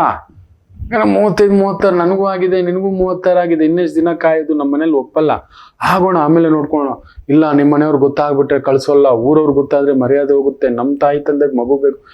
ಎಲ್ಲೆಲ್ಲಿಗೋ ತಗೊಂಡು ಹೋಗ್ತಿದ್ದಾನೆ ಅವನು. ಒಂದು ಸ್ತ್ರೀ ಈ ರೀತಿ ಯೋಚನೆ ಮಾಡೋದ್ರಲ್ಲಿ ಅರ್ಥ ಇದೆ. ನಾಳೆ ಸಮಾಜ ಏನು ಹೇಳುತ್ತೆ, ಕುಲ ಏನು ಹೇಳುತ್ತೆ. ಎಸ್, ನಮ್ಮ ತಾಯಿ ಅಂದ್ರೆ ಹಂಗೆ ಯೋಚನೆ ಮಾಡೋದು, ನಮ್ಮ ಮನೆ ಮಕ್ಕಳು ಹಂಗೆ ಯೋಚನೆ ಮಾಡೋದು. ಹೌದು, ಖಂಡಿತ ಹೇಳ್ತಾನೆ. ನನ್ನ ಧರ್ಮಪತ್ನಿ ಹಾಗೆ ಯೋಚನೆ ಮಾಡೋದು ಇದೆ. ಅಲ್ಲಿ ಗಾಬರಿ ಪಟ್ಕೊಂಡು ಅಳ್ತಾ ಕೊರುಗ್ತಾ, ಇಲ್ಲ ಅವಳು ಇದ್ದಿದ್ದು ಗಾಬರಿ ಆಗ್ಬಿಡ್ತಾಳೆ, ಇದ್ದಿದ್ದು ಗಾಬರಿ ಆಗ್ಬಿಡ್ತಾಳೆ. ಗಂಡಸಾದವನು ನಿಂತ್ಕೋಬೇಕು. ಕಣ್ಣಲ್ಲಿ ನೀರು ಅನ್ನೋ ಮಾತಿಲ್ಲ ಅವನಿಗೆ, ಅಳೋ ಆಗಿಲ್ಲ. ನಾನಿದ್ದೀನಿ, ನಿನ್ನ ಕಣ್ಣಲ್ಲಿ ನೀರು ಬರ್ತಿದ್ದ ನೋಡ್ಕೋತೀನಿ, ಏನಾಗಲ್ಲ ನಡಿ. ಹೆಂಗೋ ಮದುವೆ ಮಾಡ್ಕೊಂಡು ಇವನ್ ಜೊತೆಲಿ ಎತ್ತೀಯೋ, ನನಗೆ ಭಯ ಕಣೋ. ಈ ಪಾಟಿ ಒಂದು ಭಾವದಿಂದ ಕುಳಿತಿರ್ತಕ್ಕಂಥವನು ಮೊದಲಿಗೆ ನಾಳೆಗೆ ಮಕ್ಕಳಾಗ್ಲಿಲ್ಲ ಅಂದ್ರೆ ಈಗ ಯಾರಿಗೂ ಹೇಳ್ದೆ ಮದುವೆ ಆಗೋದು ಅಂತ ಸಿದ್ಧ. ಸರಿ, ಮಗು ನಾಳೆ ನವಮಾಸಗಳು ಬರದೇ ಇರ್ಲಿಕ್ಕಾಗುತ್ತಾ? ಎಳೆ ಮಗುನ್ ಬಿಟ್ಟು ಬರ್ಲಿಕ್ಕಾಗುತ್ತಾ? ಆಗೋ 9 ತಿಂಗಳೇನೋ ಟ್ರೈನಿಂಗ್ ಅಲ್ಲಿ ಇದ್ದೀನಿ, ಹೊರದೇಶಕ್ಕೆ ಹೋಗಿದ್ದೀನಿ, ಹೊರ ಊರಿಗೆ ಹೋಗಿದ್ದೀನಿ, ಡೆಲ್ಲಿಗೆ ಹೋಗಿದ್ದೀನಿ, ಇನ್ನೊಂದೇ ಹೋಗಿದ್ದೀನಿ ಅಂತ ಆ ಮಗು ಹೇಳ್ಕೊಂಡು ಏನೋ ಒಂದು ಮ್ಯಾನೇಜ್ ಮಾಡ್ಕೊಂಡು 1 ವರ್ಷ ತಳ್ಬೋದು. ಆಮೇಲೆ ಎಳೆ ಮಗುನ ಎತ್ಕೊಂಡು ಬರೋದು ಆಗ ಬಿಟ್ಟು ಬರ್ಲಿಕ್ಕೆ ಆಗೋಲ್ಲ. ಆಗ ಗೊತ್ತಾಗ್ಬಿಟ್ರೆ ಊರವರೆಲ್ಲ ಆಡ್ಕೋತಾರೆ, ನಮ್ಮಮ್ಮ ಅಪ್ಪ ಅಳ್ತಾರೆ. ಮೊದಲನೇ ಮಗುನೇ ಅವಳು. ನೋಡಿ, ಈ ರೀತಿಯ ಭಾವಗಳು. ದಯಮಾಡಿ ಮಾತಿದ್ರೆ ಕಣ್ಣಲ್ಲಿ ನೀರು ಹಾಕ್ತಾನೆ ಅಂತ ಅಳ್ತಾನೆ ಅಂದ್ರೆ ಬೇಜಾರೇ ಮಾಡ್ಕೋಬೇಡಿ, ನಾನಾದ್ರೂ ಪಕ್ಕಕ್ಕೆ ಜರುಗಿಸ್ಬೇಡಿ. ಹೌದು, ಧೈರ್ಯಕ್ಕೆ ಅಪ್ಪನಿರಬೇಕು ಅನ್ನೋದು ಅದಕ್ಕೆ. ಧೈರ್ಯಕ್ಕೆ ಅಪ್ಪ ಇರಬೇಕು, ಅಪ್ಪನಾಗ್ಬೇಕು ಅವನು. ನಾನಿದನ್ನು ಡೋಂಟ್ ವರಿ. ಹೆಂಡತಿ ಅಂದ್ರೆ ಬರೀ ಮಲ್ಗೋಕಲ್ಲ, ಹೆಣ್ಣು ಅಂದ್ರೆ ಬರೀ ಭೋಗದ ವಸ್ತು ಅಲ್ಲ, ಬರೀ ಮಕ್ಕಳು ಎತ್ಕೊಡೋ ಮೆಷಿನ್ ಅಲ್ಲ. ಅಪ್ಪ ಅವನು ಫಸ್ಟ್ ಕನ್ಯಾದಾನ ಮಾಡುವಾಗ ನನ್ನ ಮಗಳ ಕಣ್ಣಲ್ಲಿ ಯಾವತ್ತು ಕಣ್ಣೀರು ಹಾಕ್ಸ್ತಿದ್ದಾಗ ನೋಡ್ಕೊಪ್ಪ, ನನ್ನ ಬದಲು ಇಷ್ಟು ದಿನ ನನ್ನ ಕೈಯಲ್ಲಿ ಇಟ್ಕೊಂಡು ನಾನು ಬೆಳೆಸ್ದೆ, ಈ ಕಿರುಬೆರಳಲ್ಲಿ ಇಟ್ಕೊಂಡು ಬೆಳೆಸಿದ್ದೀನಿ, ನನ್ನ ಭುಜಕ್ಕೆ ಬಂದ್ಬಿಟ್ಟಿದ್ದಾಳೆ ನನ್ನ ಮಗಳು, ಇನ್ನು ಮೇಲೆ ನೋಡ್ಕೊಳಯ್ಯ ಅಂತ ಹೇಳಿ ಆ ಕನ್ಯಾದಾನವನ್ನ ಮಾಡಿಸೋದು. ಇನ್ನು ಮೇಲೆ ನೋಡ್ಕೊ ಅಂತ, ಈಗ ಹಿಡ್ಕೋ ಅಂತ, ನೀನು ಭದ್ರವಾಗಿ ಹಿಡ್ಕೋ ಅಂತ ಒಂದು ತಂದೆ ಕನ್ಯಾದಾನ ಮಾಡೋದು. ಪಾದ ಪೂಜೆ ಎಲ್ಲ ಮಾಡ್ತಾನೆ. ಜೀವಮಾನದಲ್ಲಿ ಯಾರಿಗೂ ತಲೆ ಬಗ್ಗಿಸದ ತಂದೆ, ಯಾರ ಕಾಲು ಹಿಡ್ಕೊಳ್ಳದ ತಂದೆ, ಮಗಳ ಮುಂದುಗಡೆ ಅಷ್ಟೂ ಜನ ಬಂದು ಬಳಗ, ಆತ್ಮೀಯರು, ಸ್ನೇಹಿತರು ಎಲ್ರ ಮುಂದುಗಡೆ ಅಳಿನ ಕಾಲು ತೊಳೆದು ಮಗಳ ಕೈಯನ್ನು ಕೊಡ್ತಾನೆ. ಪಾಣಿಗ್ರಹಣ ಮಾಡಿಸ್ತಾನೆ. ಯೋಚನೆ ಮಾಡಿ ನೋಡಿ, ಅದು ತಂದೆ ಅಂದ್ರೆ. ಆಗ ನಿಮಗೆ ಕರ್ತವ್ಯ ಏನ್ ಗೊತ್ತಾ? ನೀವು ತಂದೆ ಆಗ್ಬೇಕು. ನಾನು ಇದ್ದೀನಿ ಕಣೋ, ಏನಾಯ್ತು, ಏನ್ ತಿಂದ್ಯೋ, ಯಾಕೋ ತಂದೆಯಾಗಿ ದಂಡಿಸ್ಬೇಕು. ಯಾಕೆ ತಿಂದಿಲ್ಲ, ಏನಾಯ್ತು, ನಾನು ಬರೋರ್ಗೆ ಯಾಕೆ ಕಾಯ್ಬೇಕಿತ್ತು, ನಿಂಗೆ ಹೆಚ್ಚು ಕಡಿಮೆ ಆದ್ರೆ ಯಾರಿದ್ದಾರೆ, ಈ ಮನೆಗೆಲ್ಲ ನೀನೇ ಅಲ್ವಾ ಅಂತಕ್ಕಂಥದ್ದು. ಅಲ್ಲ, ಸಣ್ಣದು ತಂದೆ ತರ ಅಷ್ಟೇ, ಇನ್ನೇನು ಇಲ್ಲ. ಕೆಲವರಿದ್ದಾರೆ ದೂರ್ತರು. ಉತ್ತರ ಕುಮಾರನು ಪೌರುಷ ಊರವ್ರ ಮುಂದೆ ಅಲ್ಲ ಅಂತ, ಮನೆಯಲ್ಲಿ ಅಂತಕ್ಕಂಥದ್ದು. ಇವತ್ತು ವೃಷಭ ಆ ರೀತಿ ಜಾಗ್ರತೆ, ಯಾರ್ದೋ ಕೋಪ, ಇನ್ನೊಂದು ಯಾವುದೋ ವಿಚಲಿತ, ಈ ತರ ಅಂತ ಕೊರಗೋದು, ಇದೆಲ್ಲ ಬಿಟ್ಟು ಮುಂದಕ್ಕೆ ಹೋಗಿ ಸೂರ್ಯಪ್ರಭಾವ, ಜಾಗ್ರತೆ, ಕುಟುಂಬ, ಜವಾಬ್ದಾರಿ ಇದೆ. Let us face it. ಏನಾಗ್ಬಿಡುತ್ತೆ ಮಗು, ಏನು ಬ್ರಿಟನ್ ಮಹಾರಾಣಿನ ಕಳ್ಕೊಬಿಟ್ವಿ ನಾವು, ಇಲ್ಲ ದೊಡ್ಡ ಪದವಿ ಇಲಾನ್ ಮಸ್ಕು, ದೊಡ್ಡ ಜೋ ಬೈಡನ್ ಪದವಿ ಅಮೇರಿಕದ ಪ್ರೆಸಿಡೆಂಟು, ಇಲ್ಲ ಭಾರತದ ಪ್ರೆಸಿಡೆಂಟು. ಸುಮ್ಮನೆ ಈ ಥರದೆಲ್ಲ ಬಂದು ತಟ್ಟೆಲ್ಲಿ ಇಟ್ಕೋಬೇಡಿ. ಸಾಮಾನ್ಯರ ಥರ ಬದುಕಿ, ಅಲ್ಲಿ ಅಳ್ತಾ ಕೊರುಗ್ತಾ ಹಿಂಗಾಯ್ತಾ ಇದೆಲ್ಲ ಪಕ್ಕಕ್ಕಿಡಿ. ದಯಮಾಡಿ ಹೇಳ್ತಿದ್ದಾನೆ, ಇವತ್ತು ವೃಷಭ ಅದನ್ನ ಮಾಡಿ. ಇಲ್ಲ ಕಿಟಿಕಿಟಿಗೆ. ಮಿಥುನ ರಾಶಿ ವಿದ್ವತ್ತು, ಜ್ಞಾನ, ಯೋಗವಿರತಕ್ಕಂಥ ದಿನ. ಸೂರ್ಯ ಅಷ್ಟಮದಲ್ಲಿದ್ದರೂ ಆ ಒಂದು ಚಂದ್ರ ಲಾಭಸ್ಥಾನದಲ್ಲಿದ್ದಾನೆ, ಗುರುವಿನ ಜೊತೆ ಇದ್ದಾನೆ. ತುಂಬಾ ಸರ್ಕಾರಿ ಮಟ್ಟದ ಕೆಲಸ, ಸ್ವಂತ ಕಾರ್ಯ, ಆ ಚಂದ್ರ ಸೂರ್ಯ ಕೂಡ ಸೂರ್ಯನ ಭಾವ, ಗುರು ಜೊತೆ ಸೇರಿರೋದ್ರಿಂದ ದೊಡ್ಡ ದೊಡ್ಡ ಇನ್ಸ್ಟಿಟ್ಯೂಷನ್ ಹೆಡ್ಡು, ಫೌಂಡೇಶನ್ ಹೆಡ್ಡು, ಸಂಸ್ಥೆಗಳ ಹೆಡ್ಡು, ಅಧಿಕಾರಿಗಳು, KS, IAS, IPS, ಯಾವುದಾದ್ರೂ ಕೋರ್ಟು ಕಟಕಟಲೆಯ ಸಮಸ್ಯೆಗಳು ಗೆದ್ಕೊಂಡು ಬರ್ತೀರಿ. ಅಂಥದ್ದೊಂದು ವಿಸ್ಮಯದ ಒಂದು ಭಾವ ಇರತಕ್ಕಂಥ ಒಂದು ದಿನ. ಚೆನ್ನಾಗಿದೆ, ಗೋ ಹೆಡ್. ಇನ್ನು ಕರ್ಕಾಟಕ ರಾಶಿ, ಅಧಿಕಾರ ವರ್ಗದಲ್ಲಿದ್ರೆ, ಸರ್ಕಾರಿ ಮಟ್ಟದ ಅಧಿಕಾರಿ, ತುಂಬಾ ದೊಡ್ಡ ಈ ಒಂದು ಡಿಫೆನ್ಸು, ಮಿಲಿಟರಿ, ಪೊಲೀಸು, ರಕ್ಷಣಾ ಇಲಾಖೆ, ದಿಟ್ಟ ಆಡಳಿತಾತ್ಮಕ ಇಲಾಖೆ, ಈ ರೀತಿಯ ವೃತ್ತಿ ಉದ್ಯೋಗದಲ್ಲಿರತಕ್ಕಂಥವರಿಗೆ ವಿಶೇಷವಾದಂಥ ಗೆಲುವು ಇರತಕ್ಕಂಥ ಒಂದು ದಿನ. ಇನ್ನು ವಿಶೇಷವಾಗಿ ಸಿಂಹರಾಶಿ, ಭಾಗ್ಯದಲ್ಲೇ ಚಂದ್ರ ಸೂರ್ಯನ ಸಾರ, ಸೂರ್ಯ 6ನೇ ಮನೆ ನಿಮ್ಮನ್ನು ತಡೆಯೋರಿಲ್ಲ. ನೋಡಿ, ತುಂಬಾ ಜನ ತಮ್ಮ ಬಲವನ್ನು ದುರುಪಯೋಗ ಪಡಿಸ್ಕೋತಾರೆ. ದೈವ ನೋಡಿ ನಿಮಗೆ ವಿಪರೀತ ಕೋಪ ಬರ್ತಿದೆ, ವಿಪರೀತ ಸಿಟ್ಟು ಬರ್ತಿದೆ, ವಿಪರೀತ ಆತುರ ಬರ್ತಿದೆ, ಬರ್ಕೊಳ್ಳಿ. ದಯಮಾಡಿ ಹೇಳ್ತಾನೆ, ತಪ್ಪು ತಿಳ್ಕೊಬೇಡಿ. ನೋಡಿ, what is your weakness you should know. ನಿಮ್ಮ ಪ್ಲಸ್ಸೇ ವೀಕ್ನೆಸ್ ಆಗಬಾರ್ದು. ಓಹೋ, ನಾನು ಅಕ್ಕಪಕ್ಕದವ್ರ ಮೇಲೂ ಜಗಳಕ್ಕೆ ಹೋಗ್ತಾನೆ, ತುಂಬ ರೂಲ್ಸ್ ರಂಗಪ್ಪ. ಓಹೋ, ಅದು ಎಡವಟ್ಟೆ. ನೀವು ರೂಲ್ಸ್ ರಂಗಪ್ಪತ್ತನೇ ಆ ರೂಲ್ಸ್ ಫಾಲೋ ಮಾಡುವಂಥ ಅಧಿಕಾರಿಯಾಗಿ ಅಂಥದ್ದೊಂದು ಸಂಸ್ಥಾನ ಕಟ್ಟಿ, ಇಲ್ಲ ಬಾಯಿ ಮುಚ್ಕೊಂಡಿದ್ದು ಬಿಡಿ. Being in system, never blame the system. ನಮ್ಮ ದೊರೆ ಸರಿ ಇಲ್ಲ, ಬರೀ 10 ಯೂನಿಟೇ ಕೊಡ್ತಾರಂತೆ, 10% ಕೊಡ್ತಾರಂತೆ. ರಾಮ ಜನ್ಮಭೂಮಿ ಆ ದುಡ್ಡೆಲ್ಲ ತಗೊಬಂದು ಬಡವ್ರಿಗೆ ಎಷ್ಟು ಮನೆ ಕಟ್ಬೋದಿದ್ದಂತೆ. ಮಾತಾಡೋ ಅಧಿಕಾರ ಇಲ್ಲ. ನೀವು ಕಟ್ಟಿ ಮತ್ತೆ, ಹಾಗಾದ್ರೆ ನೀವು ಕೊಡಿ. ಮತ್ತೆ ನೀವು ಕೈಯಿಂದ 10 ರೂಪಾಯಿ ಕೊಟ್ಟಿಲ್ಲ, ಮಾತಾಡೋದು ಮಾತ್ರ ಊರಿಗೆಲ್ಲ ಉಪದೇಶ, ತಾನು ಮಾಡೋದು ಮಾತ್ರ ಅನಾಚಾರ. ಹೌದು, ಬಲ ಕೊಟ್ಟಿದೆ ನಿಮ್ಮ ಬಲ, ಅದನ್ನೆಲ್ಲ ಮಾಡೋಕೆ. ನೀವೊಂದು ದೇವಸ್ಥಾನ ಕಟ್ಟಿದ್ದೀರಾ, ರಾಮರ ಹೆಸರು ಹುಟ್ಟಿದ ದಿನ ಒಂದು ಪಾನಕ ಹಂಚಿದ್ದೀರಾ, ರಾಮರ ಬಗ್ಗೆ ಗೊತ್ತಿದೀಯಾ? ತನ್ನ ಸ್ವಂತ ಸೋದರನಿಗೆ ಒಂದು ಮಾತು ಮಾತಾಡದೆ ರಾಜ್ಯನೇ ಬಿಟ್ಟು ಕೊಟ್ಟು ಹೋದ ಮನುಷ್ಯ. ನಿಮ್ಮ ಜೀವನದಲ್ಲಿ 10 ರೂಪಾಯಿ ಕೊಟ್ಟಿದ್ದೀರಾ, ನಿಮ್ಮ ಅಣ್ಣನಿಗೆ, ನಿಮ್ಮ ತಮ್ಮನಿಗೆ ನೆರಳು ಕೊಟ್ಟಿದ್ದೀರಾ, ಪಕ್ಕದ ಮನೆಯವನಿಗೆ ನೆರಳು ಕೊಟ್ಟಿದ್ದೀರಾ, ನನ್ನ ಮಿತ್ರ ಅಂತ ನಿಮ್ಮ ಬೆಡ್ರೂಮ್ನ ಕರ್ಕೊಂಡ್ಬಂದ್ಬಿಟ್ಟಿದ್ದೀರಾ, ರಾಜನ ಧರ್ಮ ಮಾಡಿದ್ದೀರಾ, ಅಪ್ಪನ ಧರ್ಮ ಮಾಡಿದ್ದೀರಾ, ಏನಿ ಮಾಡೇ ಇಲ್ಲ. ಸುಮ್ಮನೆ ಮಾತಾಡೋದು. ರಾಮ ಅನ್ನೋ ಹೆಸರು ಹೇಳಲಿಕ್ಕೆ ಯೋಗ್ಯತೆ ಇಲ್ಲ ನಮಗೆ. ರಾಮರ ಬಗ್ಗೆ ಮಾತಾಡ್ತೇವೆ, ಯಾರೇನೋ ಮಾತಾಡೋದು. ಅನ್ನದ ಬಗ್ಗೆ ಗೊತ್ತಿಲ್ಲ. ಹೌದು, ಸಂಸ್ಕಾರದ ಬಗ್ಗೆ ಗೊತ್ತಿಲ್ಲ, ನಮ್ಮ ಸಂಸ್ಕಾರದ ಬಗ್ಗೆ ಗೊತ್ತಿಲ್ಲ. ನಮ್ಮದೊಂದೇ ಒಂದು ಸನಾತನ ಧರ್ಮದಲ್ಲಿ ಅನ್ನ ಧರ್ಮ, ಅಣ್ಣನ ಧರ್ಮ, ಅಮ್ಮನ ಧರ್ಮ, ವಾತ್ಸಲ್ಯ ಧರ್ಮ. ಎಷ್ಟು ಧರ್ಮಗಳಿದಾವೆ ಗೊತ್ತಾ? ಬೇರೆ ಯಾವ್ದ್ರಲ್ಲಾದ್ರೂ ತೋರಿಸಿ ನೋಡೋಣ. ಮುಟ್ಟಿದ್ರೆ ಕಾಯಿಲೆ ವಾಸಿ ಆಗ್ಬಿಡ್ತದೆ ಅಂತ ಹೇಳ್ತಾನಲ್ವಾ, ಅವರ ಗುರು ಯಾವ್ದ್ರಲ್ಲಿ ಕೂತಿದ್ದಾನೆ ಅಂತ ನೋಡಿ. ವೀಲ್ ಚೇರಲ್ಲಿ ಕೂತ್ಕೊಂಡು ಬರ್ತಾನೆ. ಇದೆಲ್ಲ ಮಾತಾಡಿದ್ರೆ ಒಂಥರ ಅಭಾಸ ಆಗುತ್ತೆ ಮಕ್ಕಳೇ. ಅದಕ್ಕೆ ನಾನು ತುಂಬಾ ಕೆಲವೊಂದು ವಿಚಾರಗಳನ್ನ ಕೆದಕ್ಲಿಕ್ಕೆ ಹೋಗಲ್ಲ. ಹರ್ಟ್ ಆಗುತ್ತೆ. ಯಾರಿಗೂ ಹರ್ಟ್ ಮಾಡೋ ಸ್ಥಾಯಿ ನಮ್ಮದಲ್ಲ. ಆದ್ರೂ ಕೆಲವ್ರು ಈ ತರ ಮಾಡ್ತಿರ್ತಾರೆ. ತಮ್ಮ ಬಲವನ್ನ ದುರುಪಯೋಗ ಮಾಡೋದು, ಬೇರೆ ಧರ್ಮದ ಬಗ್ಗೆ, ಬೇರೆ ಜಾತಿ ಬಗ್ಗೆ. ಇನ್ನು ಬೇಕಿಲ್ಲ, ನಮ್ಗಿಷ್ಟವಿಲ್ಲೋ ಮೌನವಾಗಿದ್ದು ಬಿಡೋಣ. ನಮ್ಮ ಬಲ, ನಿನಗೆ ತಾಕತ್ತಿದ್ಯಾ, ರೋಡಲ್ಲಿ ಹೋಗಿ ಹೊಡೆದಾಡೋ ಬದಲು ಹೋಗಿ ಬಾಕ್ಸಿಂಗ್ ರಿಂಗಲ್ಲಿ. ನೀನು ತುಂಬಾ ಶಕ್ತಿಶಾಲಿ ಅಲ್ವಾ, ತುಂಬ ಯಾರನ್ನೋ ಹೋಗಿ ಹೊಡಿತೀನಿ ನಾನು. ರೌಡಿ ಯಾಕೋ ಆಗ್ತೀಯಾ, ಹೋಗೋ ಬಾಕ್ಸಿಂಗ್ ರಿಂಗಲ್ಲಿ ಗುದ್ದಾಡೋ. ರೌಡಿ ಯಾಕೋ ಆಗ್ತೀಯಾ, ಹೋಗೋ ಕುಸ್ತಿ ಅಖಾಡದಲ್ಲಿ ಗೆದ್ದುಬಿಟ್ಟು ದೇಶಕ್ಕೊಂದು ಮೆಡಲ್ ತಗೊಂಡ್ ಬಾ. ನಿನ್ಗೂ ದುಡ್ಡು ಮರ್ಯಾದೆ.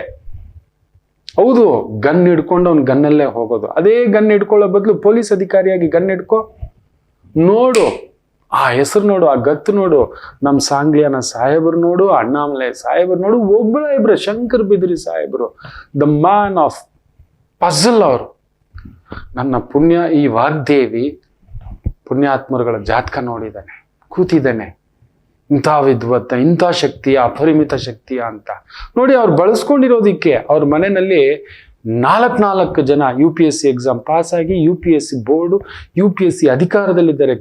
IAS IPS ಅಲ್ಲಿ ಇದ್ದಾರೆ. ಅವ್ರ ಕುಟುಂಬದಲ್ಲಿ ಮಗ, ಮಗಳು, ಅಳಿಯ, ಸೊಸೆ. ನಂಬ್ತೀರಾ? That is the power. ಅವ್ರು ಬಂದು ನನ್ನ ಪವರ್. ಅವ್ರಿಗಿರೋಷ್ಟು ಕೋಪ ನಮ್ಗಿದೆಯಾ?